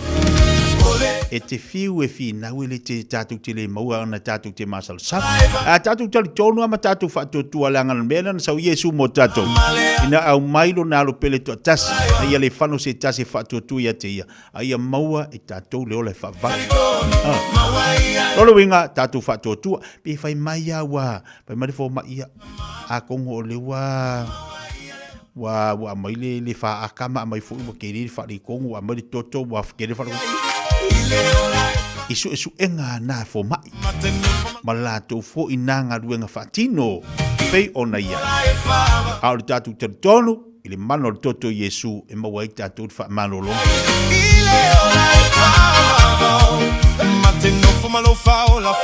O mata e se le mana ia fo I le si vaenga tau. O le umana tuaina I le pokala mea taulase a Samoa. O le whaupunga e whapea. O le to mai ma le poto wa avele atu I taulase a Samoa. O le taulase a Samoa, e le ongia onga.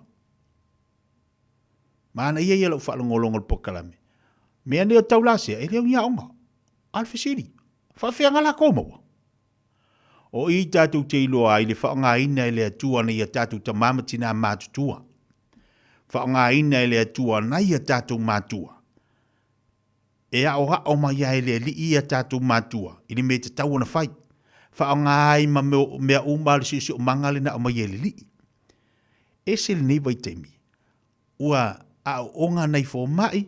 I le poto sala lau. Ina ia mawhai o na lātou loa.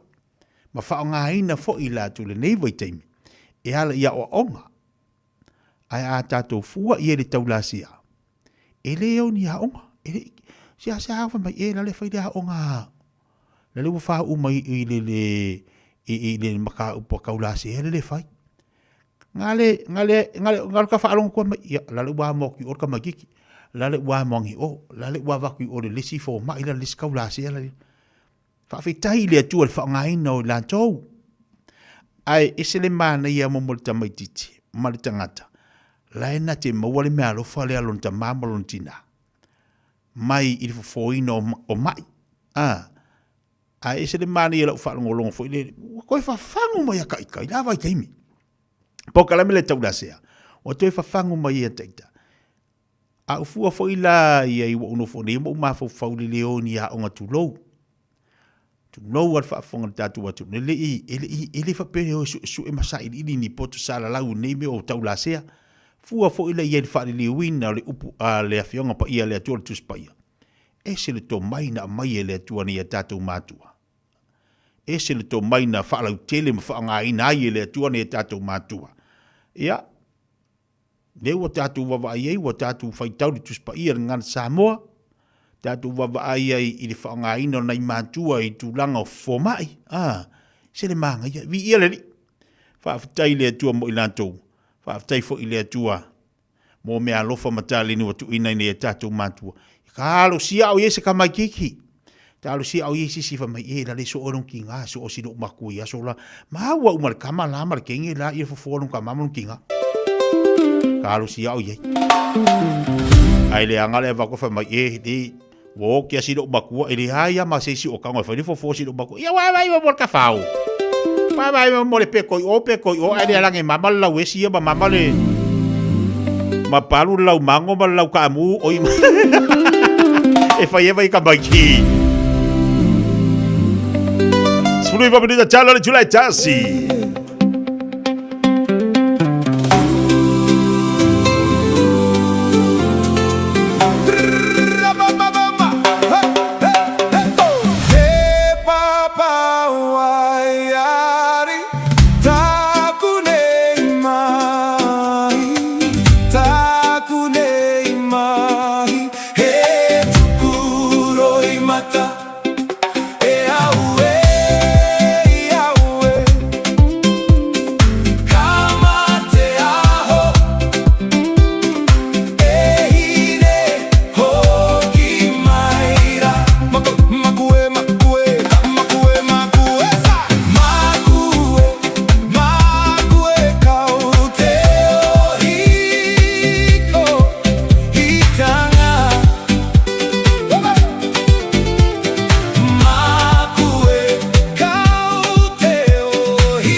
Makue,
tau mō le aso. Aua le sola ese mai lu I tau o le ola. Do not run away from the challenges of life. Ruta mata upu mua o le fuai upu e lua se fulu. A ua fai atu o ia ia te ilato.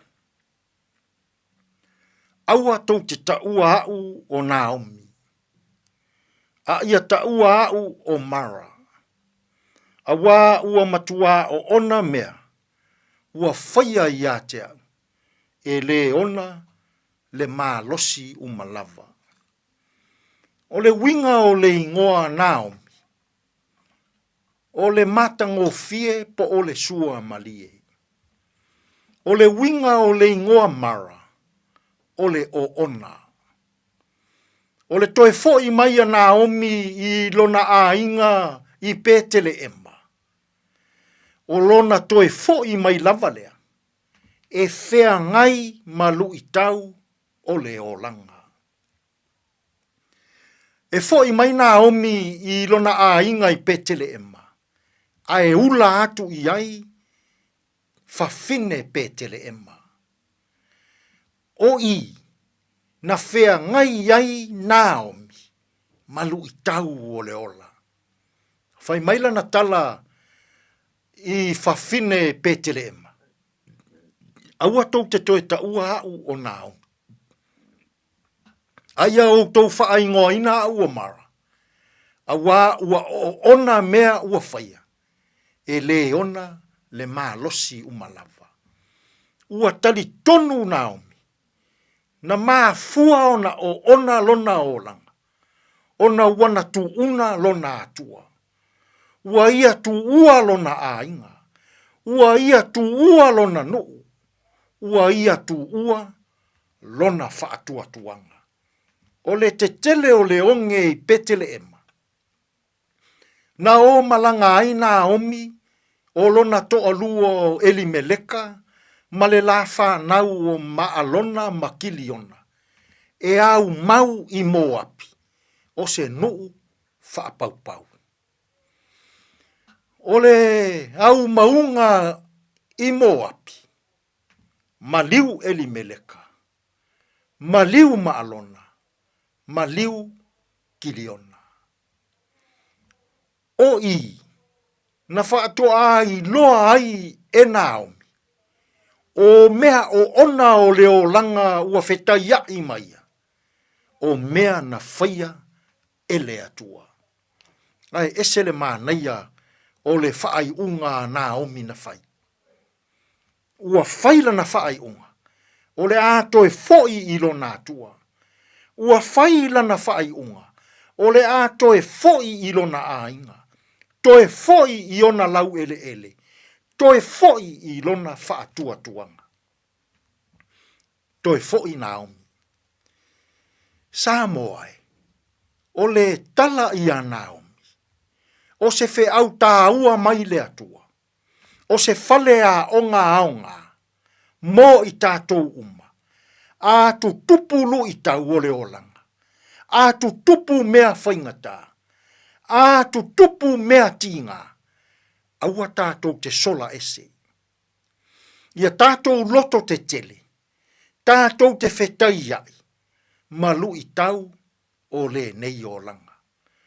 O le toe foi a Naomi. O le toe foi e whetai ai. Malu I tau o le nei ola. Samo ai. Ua tele lu I tau I le nei aso. I to tonu o lau whai ngā mālo. I to tonu o e kālesia. I to tonu o nuu māwhio anga. I to tonu o lou ainga. O le whi au tā ua o le nei aso.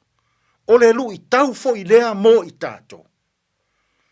A tu tupu lu I tau o le olanga.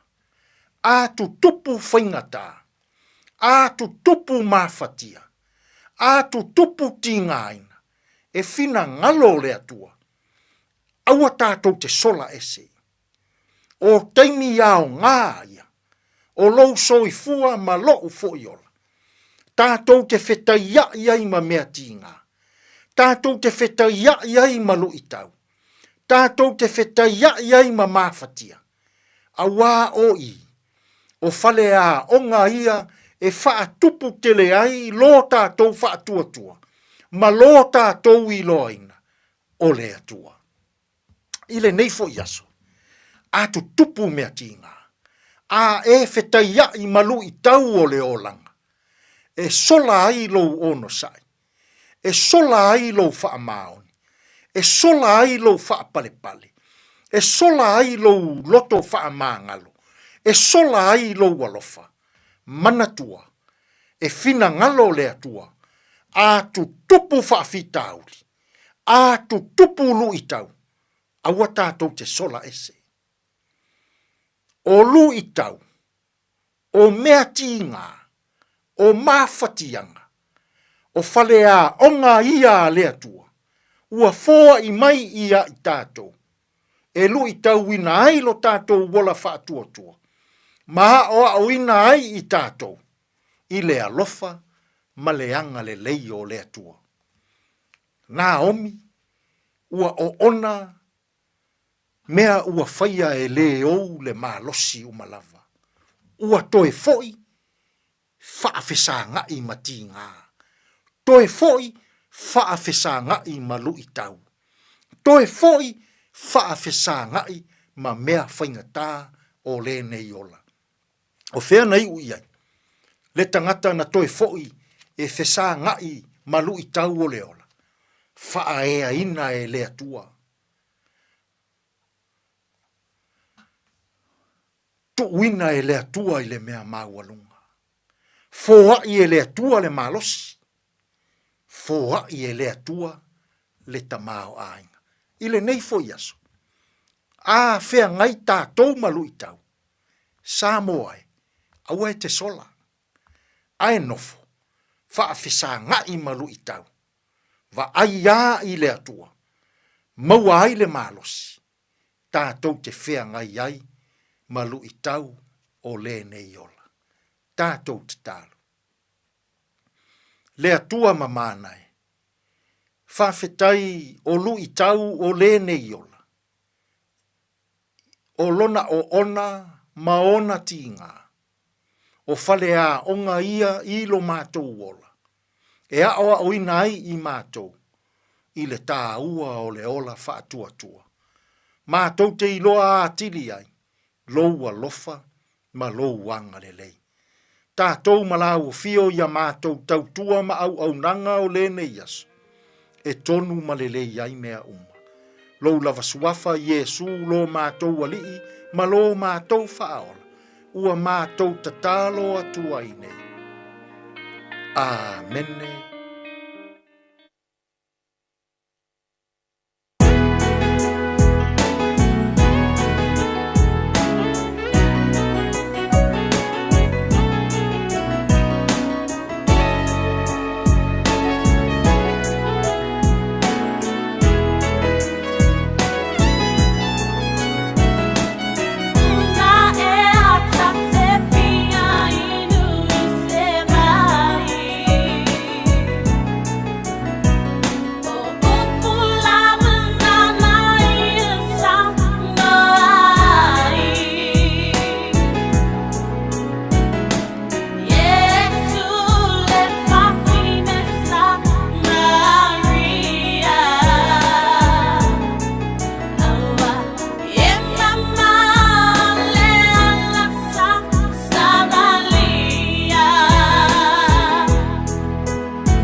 gynecological cancers can be silent. You shouldn't be.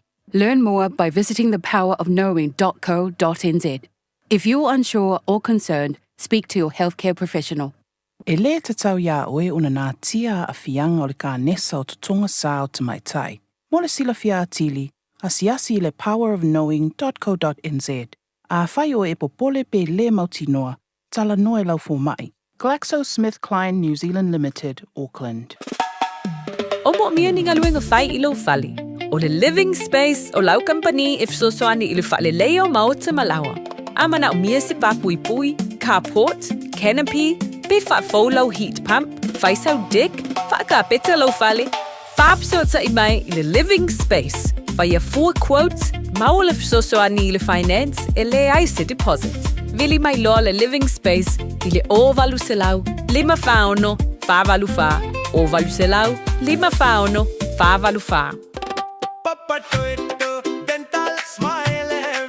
O ti ngana uniform. Whawawe nei loi le Papa Toe Toe Dental. Ma whao ngā lau Community Services Card. E se iai lau nifo i le nao le whase fulu tā la. E whaia foi nifo auroi wha ai ila ai lau smile. Susu mai pe wala au mai i le Papa Toe Toe Dental i le lua fitu valu wha valu tolu o le tua tosi tolu fitu 5 Great South Road Papa Toe Toe. Papa Toe Toe Dental smile every day. Ua taunu umai Loretta i le whale. I le te au le tasi i le wawe au. No leka, o fia sa ei ai. O le waka le kasi le wawe au whakoa e kaungu umai le whale. Inga e whai mei nge kaungu umai le ongo, o fia sa ei ai. Sa uia le whale mai mala uso. E ke lo fo e cancer skenge ai le wa e mai fo i. Ngau vili whakoru aku. Mai sanga le kari ai lau California. Si e kilo nge fo i mi skolunga e vili mai lea. Ia ola o mo moe mori mangawa si au whangau. Ia ole fo e le ingi lancho kamaiki. Sole, wale kasi le lua le kolu lo pepelo. Wakoyo mi fo iau masingi wha mo kupe. Wha mole, ioe, wha maangano mai au, wa o manga mia sifsasoangi. Ua mawai ni maasina, sa ili e Loretta sifsasoani i le mapu mai services. Ua amatau na wha solo manuia le ainga o Loretta. Ma lo lava Loretta, o wai ele swinga le lei o si o tātou ainga. Whaaftai mo whaataunga, ma le tongina o a tātou pili. Whaafetai mo le whasoani mai a mapu mai a, ma le alofa o le atua. Wa o maua le whasoani e whafoa i lo whaafita auli, o le taalo i masini poka. Veli le mapu mai a, o walu salau lua tase lua lua. O walu salau lua tase lua lua. I love you, husband. 24 hours a day, 7 days a week. Radio Samoa streaming live on www.radiosamoa.co.nz.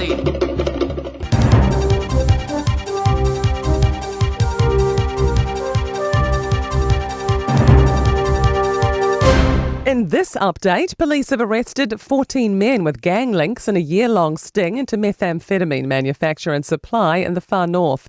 Dozens of search warrants have been executed in Northland and Auckland in recent days. They found meth, chemicals, lab equipment and 9 firearms, including a loaded pistol and a backpack in a child's bedroom.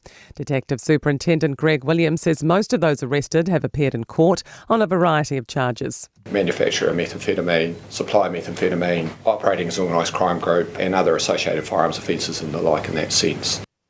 ACT says crimes out of control in rural New Zealand requiring more cops and tougher punishments. Political reporter Ethan Griffiths has more. The parties announced an election policy promising funding for an extra 100,000 patrol hours in rural areas. It also wants stiffer penalties on armed poachers and livestock thefts, and to expand 111 texts for farmers with patchy mobile coverage. Agriculture spokesman Andrew Hoggard says farms are targeted because they're isolated, so stronger deterrents are needed.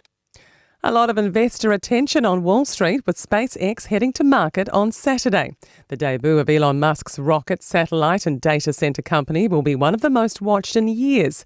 A chunk of shares will be available in a company that, up till now, was exclusive to Musk and a select group of rich private institutions.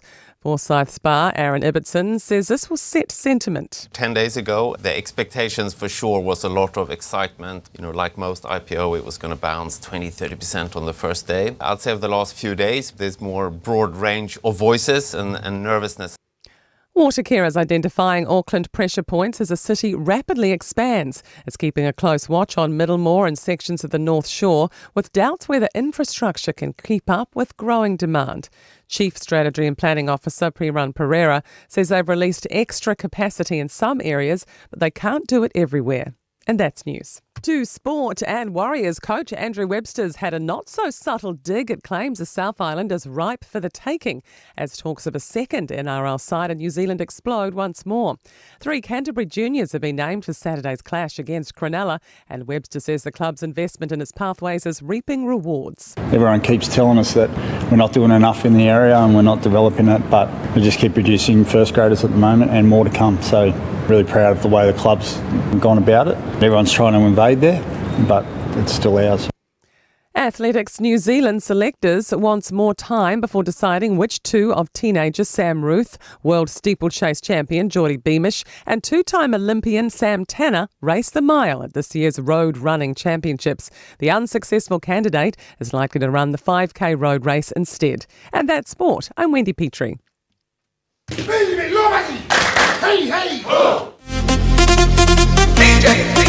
Telefon ni atu ya le ngala Britania o se mal tema wati le o 5 minuto te aneli Julai tasi. Ile tautua mo laulanga fa o pel rede Samoa tasi liba futulu ambamo proklama fifia mai pe ona yeita tou. Ile nei fu ya so to. Pa malo atu le atu no ile atu le na uto tali watu le amteri o nga luenga o lo to ile ni yaso. Malo fa malo si malo fo o sa ya to. Ile la to le o le o mafuto mai lungo la wala. Le o toi tali watu I aingo mai anga luenga ila tu la isa amata le babeau pa malo atu lava tatu pokalame ya tu ia fai mari lu sau te lu na fu wala ngona le vai sau de malulu fai mari la ia lu sau toi tali watu lu ainga ia le fai lava tu le toi fa malo atu na ia tatu ainga lo mafuto mai sa mo ma tatu pokalame o lo fata se vai nunga tasi o lo tesi tasi fa mo fa talo fatu ia tu uma lava tono fa finga luenga tono la tu e foi ave tabale fai mali o tu sa dono tatu atu no Samoa le o to tele foi la to lo anga yatu ya bantu foi o le wa o matu fontanga ise kalesia lo tapenatu ise kalesia la to fontanga masani paso solo tu lava ya ulai ya e o e inicio kalesia ia setembro fontanga pe no masini ya la to ia unanga mala tu tu i nga luenga leli fa balo to ila tatu pokalambia tu Liso la to le wa fat sibai nunga la tele. Bita vale fai le mo tu sa. Le fa malo atu tapo inga ne tatu tamam tina matu mo to malau. Se mal tatu pokalame watu sina tatu wata popo fo le nita ya ni vai ngololi. Wale mafutu mali tatu watu no. O te te iale. Wa o sulu ile ie solo fo. A sa o moe o usulu ilo u ie pala. E si ani lo ilumo lo matu faletele ya lau faalifu. Ai pe tu sole o le tau le iwe le tai au. Ai tu lo ma le pasi le ngata ula ilumo lo matu fale, ma o wa ai le mo e ane o le li supokako fiti pupu, ma tu ane ilo tina o lo vele vau ilu ma fale, ia se tusi. Ona tu e fo ilea o le supokako mo abua alu ese le pasi. E umalo ona fa asuka le tipo ti koko. Ai wala au mai lo malo tina mai le mua fale. Lenge! Sole lenge! Alwange loe ai ona e alu le ka mo ukae. E fai mangi kalo e fai ese kana kalo e ave upolu. E fai aile ia la sufanga o le kama si kengi o la sela. Nga ona ta umai lava o upolu ona o wala awatu le lo tina. E ave ai. E ave afea. Se vave. Kamo e ukae alu e mangi kalo. Onga e saule e ke alu e ave. O le awa kusi mai si kenge masionga ko olua e ke alu aku ma oe. Onga e ngofa ele ke sosoangi i le kapenganga o le asufanga o le kenge. Na pe ye tu o vai lunga o le e ai le taimi. E ta ane le se fulu ma le lua i le wauli. Ma o le taimi fo i le ua solo mali e se mai ai le limu tau mai le wafu i sale lulonga. Ai ua o sa fai lunga o la utangatalo i tutonu le waka. O la sela lea o le a o alwatu ne i ma le tangatalo i upolu. O le uso matua o lo tina. Ma o lana tama leo le a whailo nā sa whanau o le laulu matua o sina. O le sa fulu walu ai leo na tausanga. Ai pena a vea la ungao i oi le whaingo whe au i le aso whanau maitu. Wa tusi ai loa la sela i o matua i sa wai. Na i au nofo sa i o whesoasoani i le whaingo le lama o manga. O la matua ai ngā whaula leo o au nofo ai nei i upolu. E matua le teine o sina, pito le teine o Rosita. Na ngata lava fo i le whaile leo au i le amatanga. O na o mai fo i le whainga ua pēia i lava au o se tangata ese. I le whai unga le tausanga, na tali malo ai le auta lavau o le mātou nuu, lea ua uno whai nei, i le malanga le auta lavau mai New Zealand. I le tai au lao le aso mua lava na tau nuu ai le malanga. Na o pisi solo ai e whaila o whaalifu talo, o le whai ai paa e whaatali ai le mātou ngafa leo le ao o mai a mātou. O le lala ua atu i a sina mo Rosita i le whale o le whaife au, mo le whaasoasoa ina o tama mateni o le autalawau i o lanto wapi. E le i omi lama ai o wa ai aloa ua sāpa vali mai sina mateni e to alua. Wana o lo utu nei ma o whaatau populatu i le lala le leo nei teine e to alua. Aina o te i wala au mai sina. Lene, alu se e o mai ato pa wala vaenga le lai le whala le whaife au, whamare mole.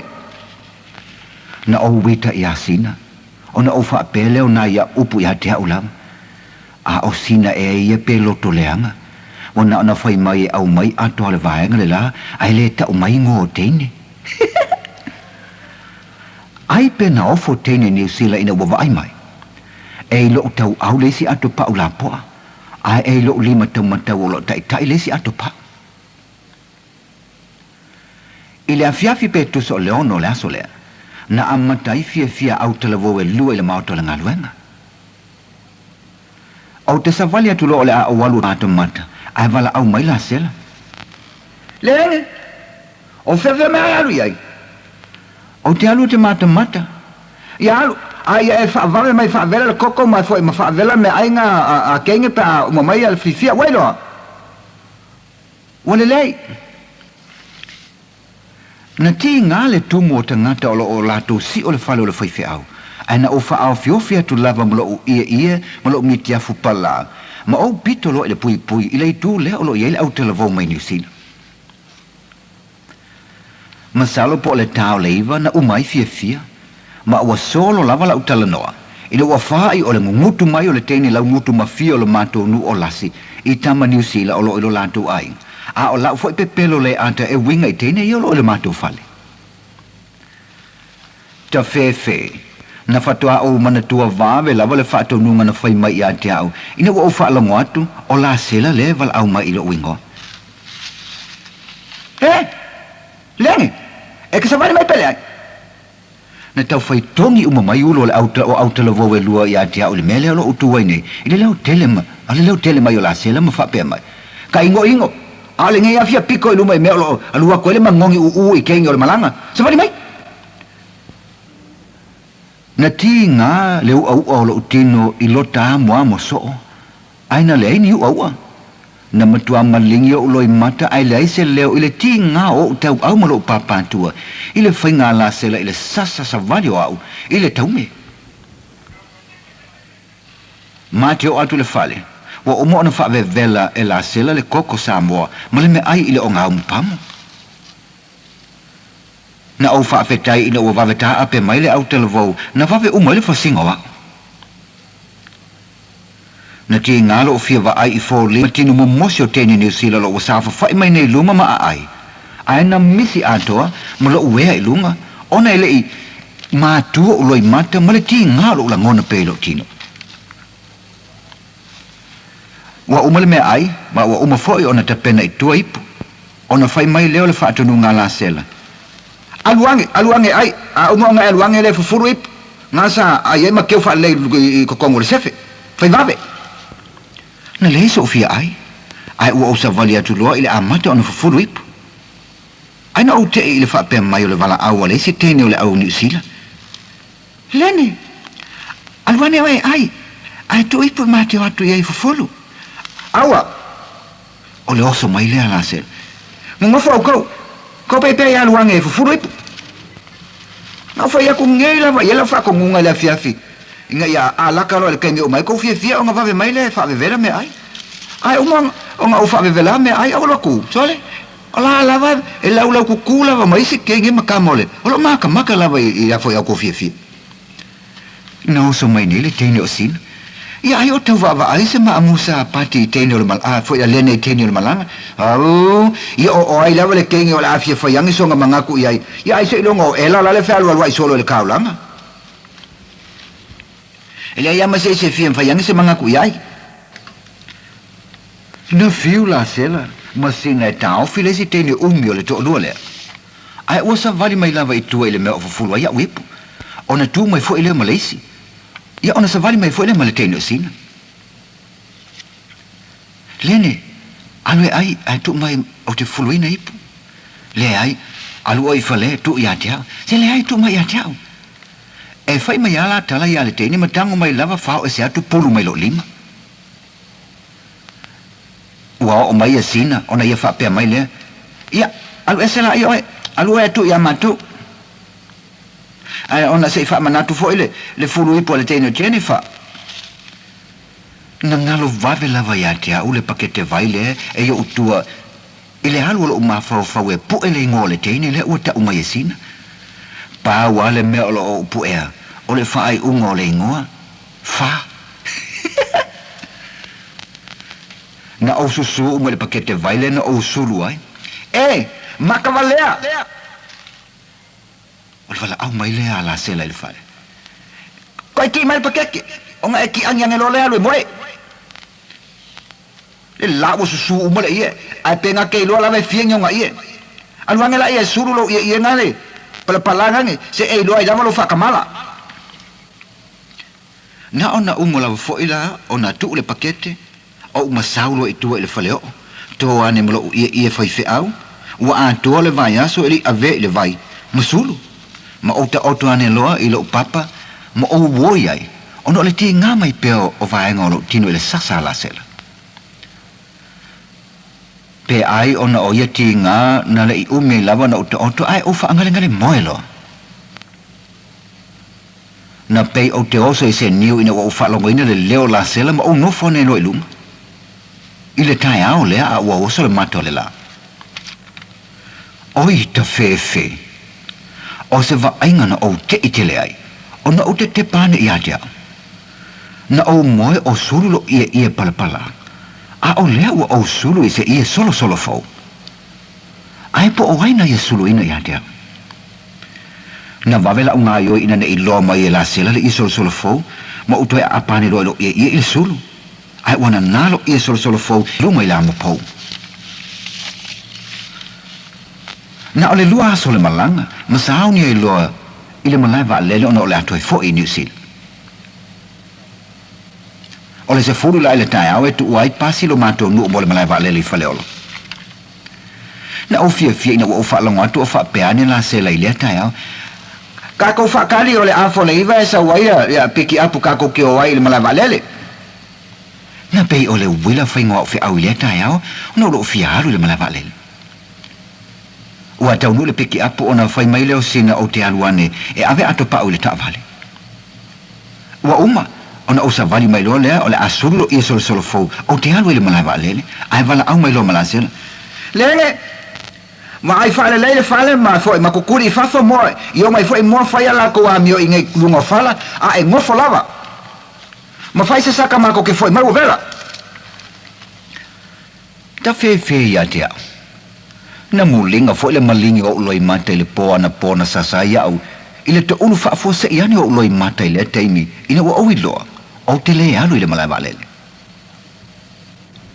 wa saba vali atu ile ta vale ia la sela o sina malaisi teine ona val au mai le o le teine le to falene ai o le taimi le o savani mai ai nei tua le fale o le me o lo tua tuai ia le si teine le teine fa o mi lava lea na ia sosani fufuru ipu ana po.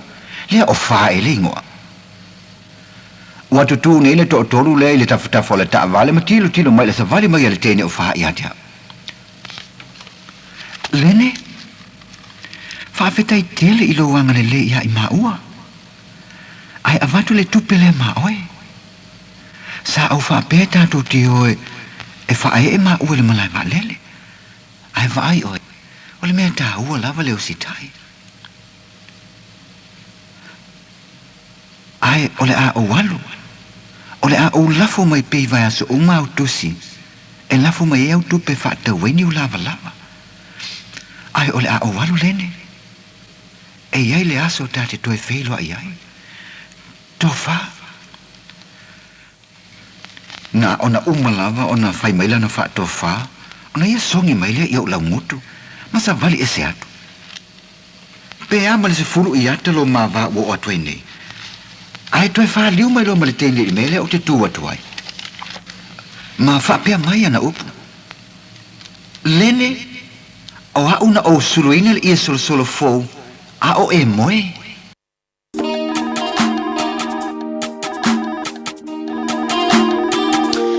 Hi, you've reached me at a busy time. Please leave a message and I'll get back to you as soon as possible.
Fire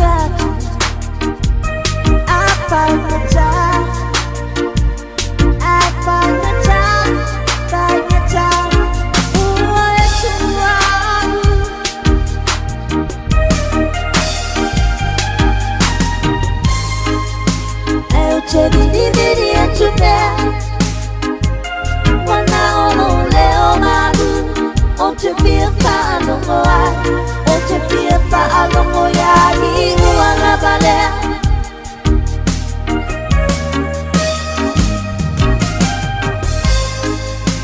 Ai o te vini e tu bea, wana ono leo mabu, o te fia whaanongo ai, o te fia whaanongo ia i uanga balea.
So close to you,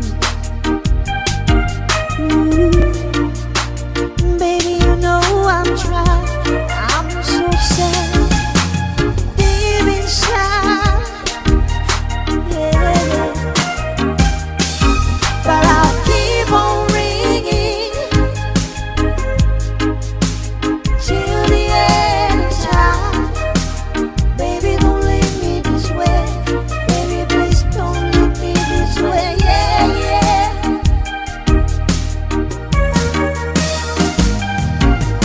But I will keep on ringing till the end of time.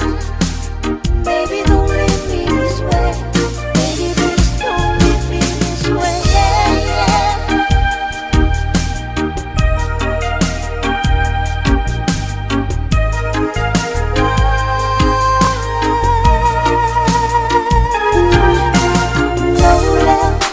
Ilang masinitali telefoni,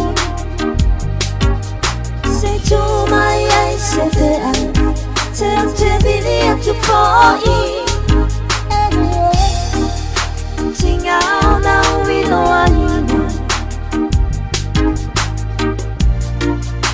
ola u telefoni wotiai lo aina.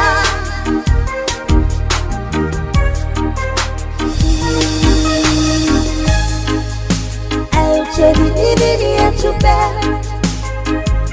wana ono leo malu, o te fia whaanongo ai, o te fia whaanongo ia i uanga balea.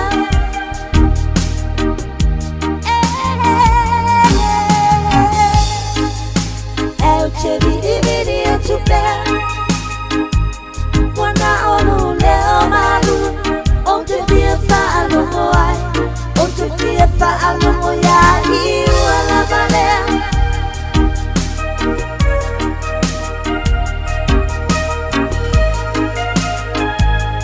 Ia, mautoa tasi a suao, mana i tātou tala popo ule nā le nei a oli.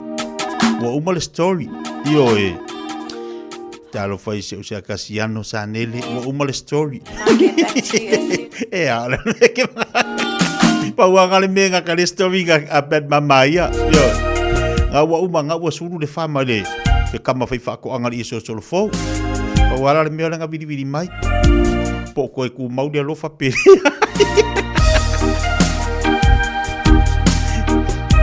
O la vai kaimia.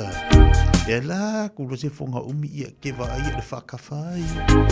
O ka se whakawhai ngā ke kere.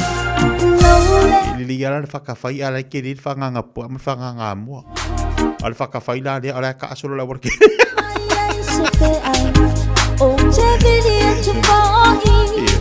Ia la lau wasau, ia lau mo le iso solo fo. Ia masinga miki a fufu. Oi ka koe malanga kurola au fafo i vai kei mina. E wa kurola au fafo nga vai la le ia. Me kai kalo miki a fu nga vai u se vanga makai. Au apo poko fo ila tanga kai ai. Ia tanga tai e malanga tu nei. Ku sa wa ku makama fo i. Wa se a ko la ku ngisi mangisi e vai ka unga ka. Se wa po poko fo ia la vanga ku fafo. Wa ko foi malako te wi foi wa lai do nga wa to Samoa ai si mai au Samunda ko ulo ya di do kambanga le ke ngi fa do au sainga e le ai au ma avingi me ka ngaka e wa di fa pe aku Samoa nga na bangila ia le ang dia tu to Samoa e kari le o ko lu au e kari le o ko mo e kauri de li o ko mo mukalo o mu ulu ya tu foi le sa mo avingi me ka ngaka ai ko nai kinga ai mako hakika mako fili nga ai kai dua afi abi a ko sa mo ai si do maku ku ia i la fu fi ila ula ia o si au sa mo la ko ya ni me de ia ya ko ngi sa mo ki ko aku fa pe o ko fu nga ida ko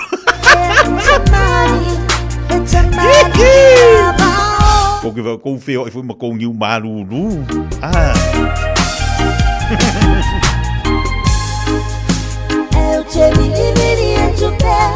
ya nga fu iti lo o ya la fu ise me sa rua masa ngi lua mafukanga nga vai kai ya wal va nga lo i solo o le ba ma wala ftanga o i solo ya fo marking ngi sida ala uango fo i solo fo la ko yo ya e fai puna le nga mo lua mafukanga penga mo ngi penga mo Samoa penga e la ku o se vai se e kama ya nga sa udola ia le se e son ko finge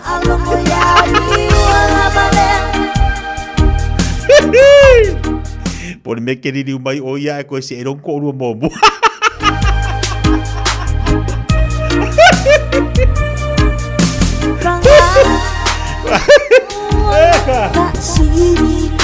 Olá, alula o sa salu el ku te vai ai o ia ku lo ku ke sa fai o le vale ale vai sa ka se vai a se vai nga mo ale fa mai ka se vai nga mo so ke nga sa ale do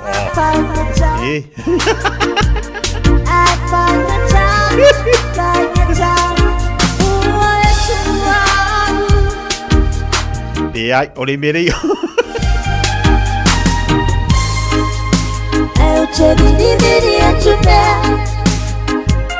vai va pela pe vidi mai ale kalia ke le fogi dale oka ale ka sau ngai ku sala lenga la ku le fua lenga la ku ngai le fua la ku lo fe ka wirola si singa fua wa ese kia foi kau au papa e ia la lenga la ia malu ku kala idoa malu ngofo dungal kali ngalu ma dia le fai fe ku ainga ia fi la ukangi dungal malai bale ia lenga e kango fai le o fi kaunga kanga e fa kau e sau mai sau malu au sau ma chips ke sai kase nga sau mai ko lu aso fa mai ke oloi o vidi mai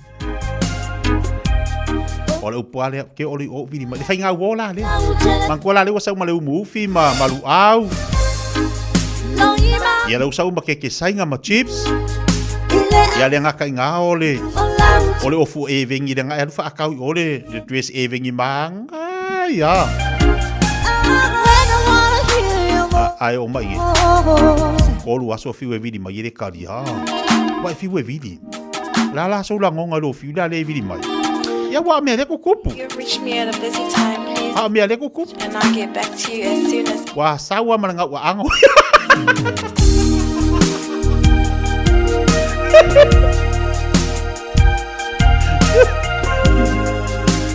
wa sawa malanga wa ango la ko ya ale le pe ale se me makau karinga sion kinga la fa ka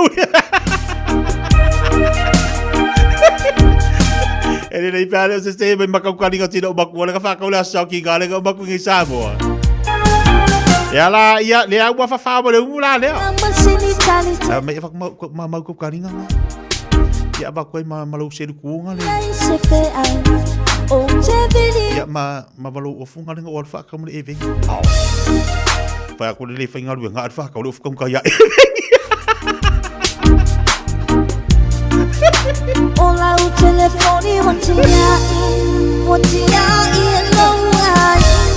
Wa fai ale fa le fini kai kasi o le uli oma. Wa fai ale fa umi o le uli. Ai o mai ngi fi we vidi mai ele ka dia telefone. Ai sia sa ngi wa kipi de ping fiki. O te fia fa alongo ai. O te fia fa alongo ya i wala balea. Sai foi mai ngi wa fi ko ka wa o le wins wa kipi ping fiki.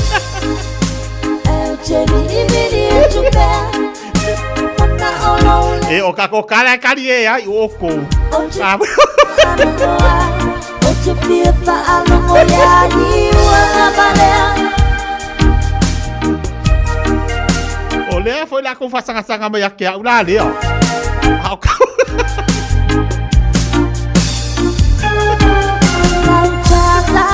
Lautala muli tele ia.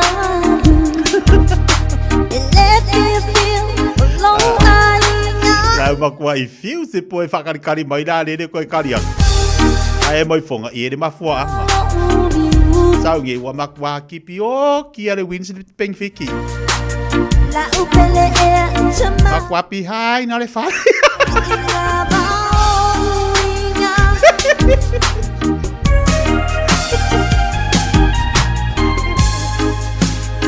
Te nini atu pea. O te fia whaanongo ai. O te fia whaanongo iai. A o tinga I fo I se I kari. Lelei, se e malte pale wati leo te lua su family te tale le tūna e lua. E vai vanga fo I mo tātou le vaenga o le oli. Pai si malulu, ia pai basi mingoi, basi mingoi.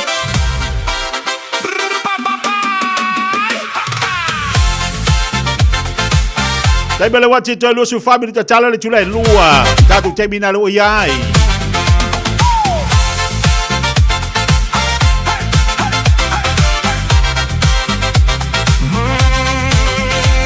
My bestie and your bestie sit down by the fire. Your bestie says she wants party, so can we make these flames go higher? Talking about a Hena, Aiko Iko Ane, Giacomo Fina Dande, Giacomo Fina Day. Boom!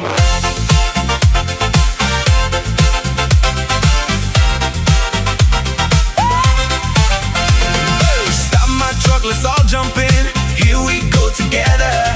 Nice cool breeze and big palm trees. I tell you, life don't get no better. Talking about a Hena, Aiko Iko Ane, Giacomo Fina Dande, Giacomo Fina Ne.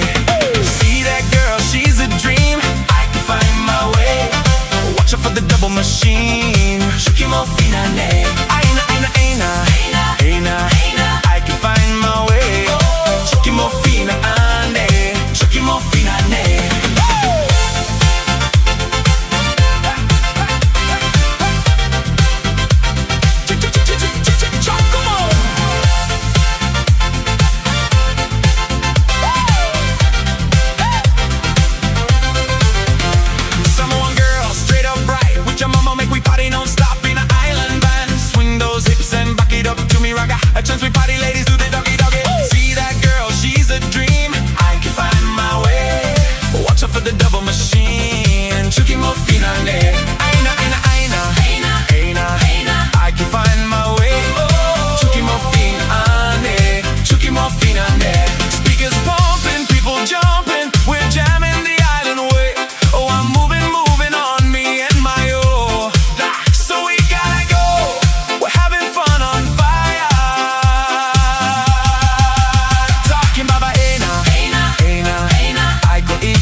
Come on.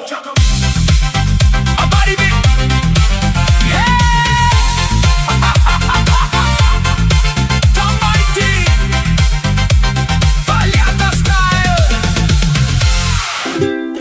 All over Samoa. Waule ne yoka sputialo. Awal suya ngila wale kio. Eva mai ina se fudu lima iva kolu. Amo Radio Samoa. Bevela a.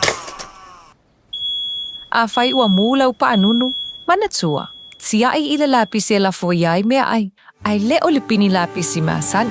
Langa ile ai masivaing o mea ai mauna lapisi. Efa ama umaua. Tamaki Turiki, all together, Auckland. O fia maua sau ta vale po sau piki apu. Ai tong i ta iwa yaso, lua va yaso, pe ta imasina. O le sleek cars o le a maua ai le fisosoani. O ta pena le au whainga ruenga a le sleek cars, mo oi malo a inga. Aua e te popole i se mea e tasi. Te tala fitu aso, mai le sifulu i le tai au, angai le afo le ono le afi. Tele la lai au kilani i saute, vili mai loa, i le o lua tasi faa, fitu lua selau, po le o lua o, fa lima tasi lima tasi. Hey, don't be that guy, or that auntie, ignoring a sore throat. This isn't just some drinks and lemon tea in your sweet situation. Untreated sore throats can lead to rheumatic fever. Nobody wants that for their family, eh? Go get your Pepe's sore throats checked at your GP, school nurse, or pharmacy. It's quick, easy, and most importantly, free. So come on, whānau. This summer, take care of your tamariki. Get it checked and get it treated. For more info, hit us up on socials at Stop Sore Throats or visit stopsorethroats.nz. Sa alofa lava Aotearoa. O le tala fiafia, ua whaititi nei tausanga mai le ono se fulu e 5 tausanga le matua o le soifua. Ua whaatino i nai po le kalame o siaki ma wha ata o le kanesa o tau fale. E le esenga le winga tele te whaia. E au lia lo le 5 po le 5 tausanga le matua o le soifua. O le alafo fu atu i lau pusa meli, ia le pusa mo susu enga ma wha ata o tau fale. Ma wha manu i atu lo waso whanau. Ai o le vaenga le leiai. O le a maua fua pusa ma mea whainga luenga. O le whaatino i no ia fa ata masusuenga e tai lua tausanga malafu atu. Se ia o lava ina i e au lia le fitas fulu 5 tausanga le matua o lo soifua. A vave i loa, ma maua a unga o le kanesa i le amatanga. E susuenga ma fa ata o tau fale. E ma fai o na tonga fitia ma le manuia. E le ai se tatoni. E vave ma fai ngofi. O susuenga ma fa ata o tau fale. E ma fai o na fa asao i nai ola. A maua lola pusa. Fai loa. Radio Samoa. Taslima Ivaton Amo. Bread of life sent down from glory.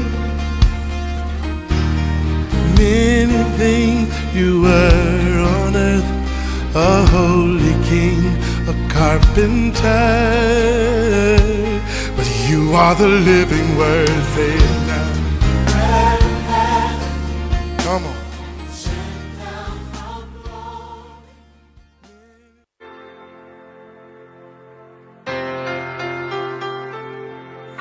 Talofa mai le tatou por kalambe o le areto le ola le yaso o te fie whaafeilo ai tatou tunu ma lo le soifua manuia ia ele nei fo yaso ile lofo le tua o le mua o le lua Samuelu tau pas fulfitu fa upe tols full tolu ia ile upu fa pea ona fai mai le o saulo ia ta vita e te le lava ona o lua tau ma le na Filistia awa o oe o le tamaititi a o ia o le toa talu lona tamaititi o le upulanga o le aso le nei awa le fua lo volanga i manatu o isi tangata ke lo anga whapea e whaalongo ta vita i manatu o lona uso foile o Eliapo ia ma manatu o Saulo a o saunge tau makoliata ke iloa e le maua e ta vita le manu malo mai le atua mana tua ngalu skama e asio ngau se la kula fiula vale mai koliaka vala au mai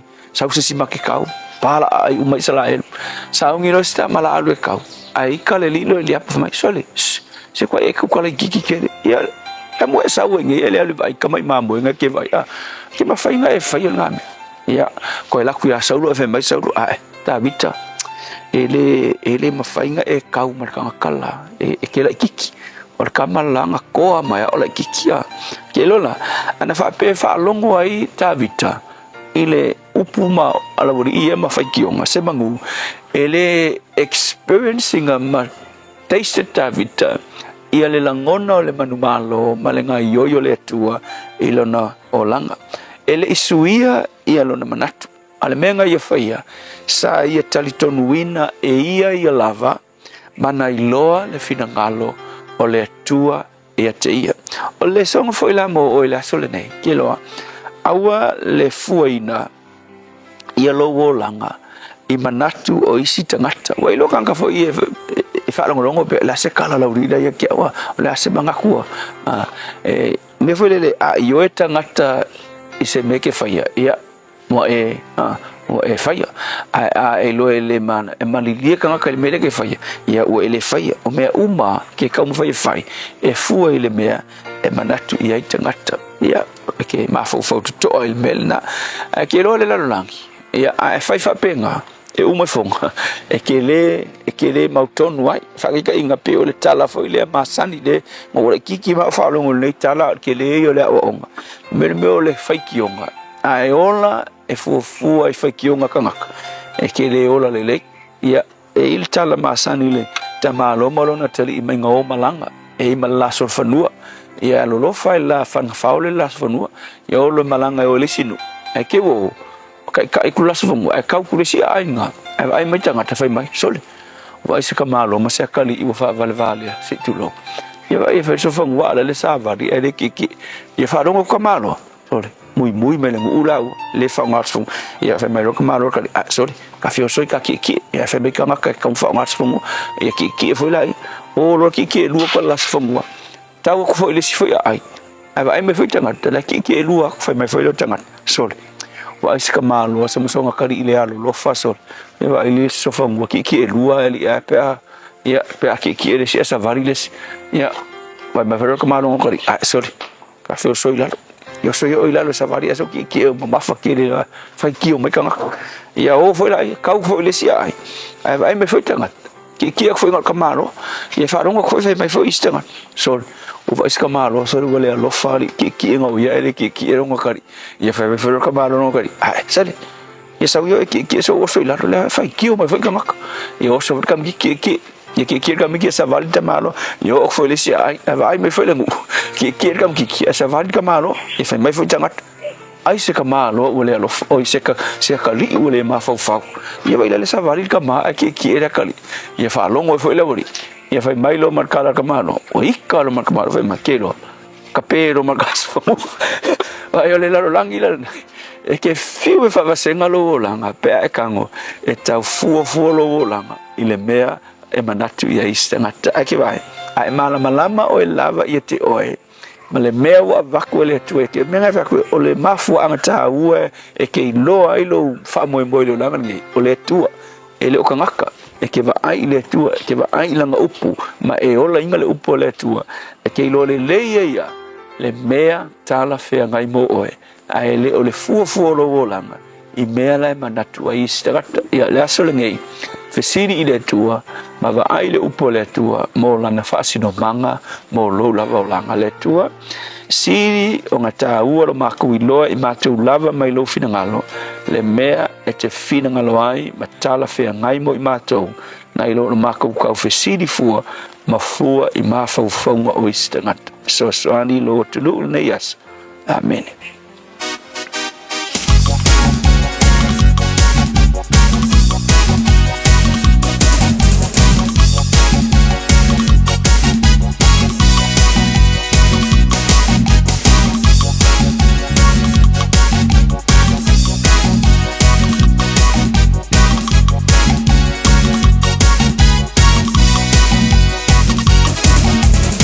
I masisi o lima Pati masau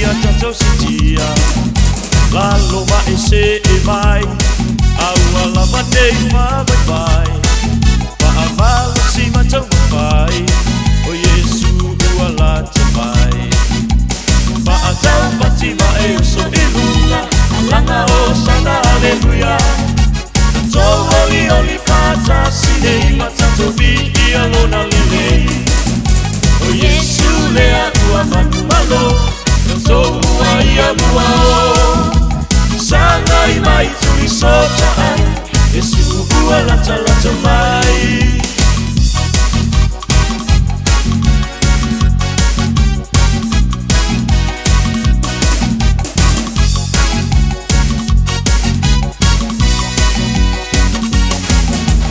Tō whare lalo langi Palu mai na male masiasi Whawheloa i la uo o Yesu E alofa male anga manu Sauni ali faa o la tanga Wa mangalo a uanga sala Wa ai oe ne i ene sia Yesu le ala i le manuia Wa atau pati mai o so ilunga Alanga o sana aleluia Ta tau oli oli pata sinei Matato vi i alona lelei O Yesu le a ua manu malo Ta tau mua ia mua o Sana i mai tuli sota ai Yesu ua lata lata mai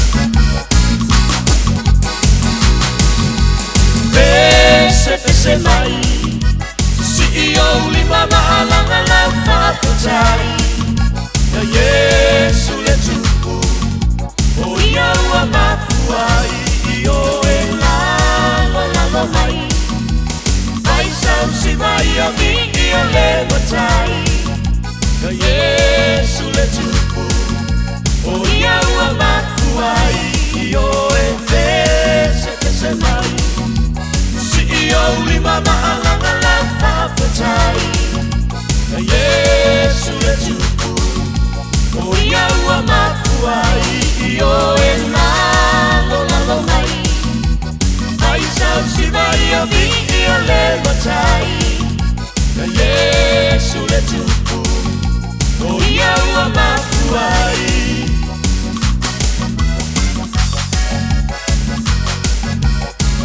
Lama mua mal pese le nau e whafonga mai iai tu lai masi o lima wha mai atua li tātu po kalame li vai ngole uli. O le areto le ola tau maftanga wha le anganga o tō lunga atua li tātu po kalame. Tātu whaaftai le atua lana upfola fola whaaftai le atua lana wha marisi au mo tātou. Te le alu i tau. Te le apena tapisa al tātu po kalame mo tātou ai mai se nei vai taimi nā wa si le fio tātu ulo foli te lo i tau e tofto nei tātou. Ai whaafitai e mauale apano le upo le atua whaamalosi awa i mo le tātou fō launga. Whaafitai fo ila le nei yasu wa maua le apano le whaafongafonga i le upo le atua. Ia ma tātou whaanongolong whaatasi ai. A velo le vi inga ma le whaafitai le atua o na ola na fionga pa ia o lo mawhai lava o na aveo se fisoa sani mo tātou. Sulu ali o tātou vai. Whaamalamalama le tātou fō launga. O ame pongsa, o ame e tātou te iloe fia mo le fisoa sani. Tasi ale mea tātou te maua le sosani na ole upo le tua. Whamalo whaaftai le tātou wa tino, whaatawhiti whainala ni po kalame o le areto le ola mo tātou. Ai ole atu mori si whapoponga le aso atai au na tō urunga fo ileo tātou po kalame le aso atai au. Awari ingalo tātou po kalame le aso atai au, la atom whai tātou whaamalastino le maruru le aso atai au. Le aso atai au la mo tātou avano fo ile mariki Samoa pe ona whai atu te mosola. Ia, ua le mus tātou avano le soma le sunga le whamai a pau. Ia, roi au sangi ona o le tutuangia ma le tūlanga pe ona iai. Ia niso fo whanga a le to whai alo mwenga. A la mo se fiso sani mo, maua tātou pakalame le aso atai au. Aso fo atai au te whaau tātou leo lilo, le la se e mari tōru se lau tāla. Tōru se lau tāla le la iel tātou leo lilo le aso atai au. Oka o kai whainga leo lilo. Wani masawa leo lilo le, tōru se lau tāla. Leo tape na mari tō whai a whonga mua se wan Francis Ioane a wale wha o ino le tātou pakalame. Tātou toi mo foi se vai vanga tai au. Awari ngalu ia te oile aso tona i fali tātou German pan. Aso tona ia i o German pan. Kamakong wangale malulu le wasau. Malipu kokola o maupu.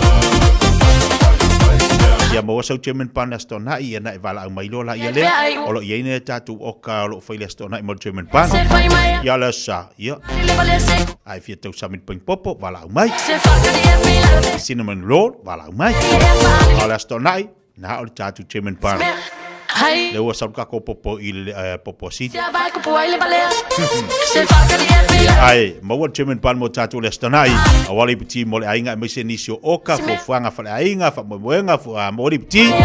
Iona i vala mwile le tātou telefoni olu tasi olu fa fitu fa loi vitolu. Ya, tātou whilo le asa tai mori o whanto maftanga mali tō whaia whanga mua se man whansi siane a me se nisio la whinga luenga.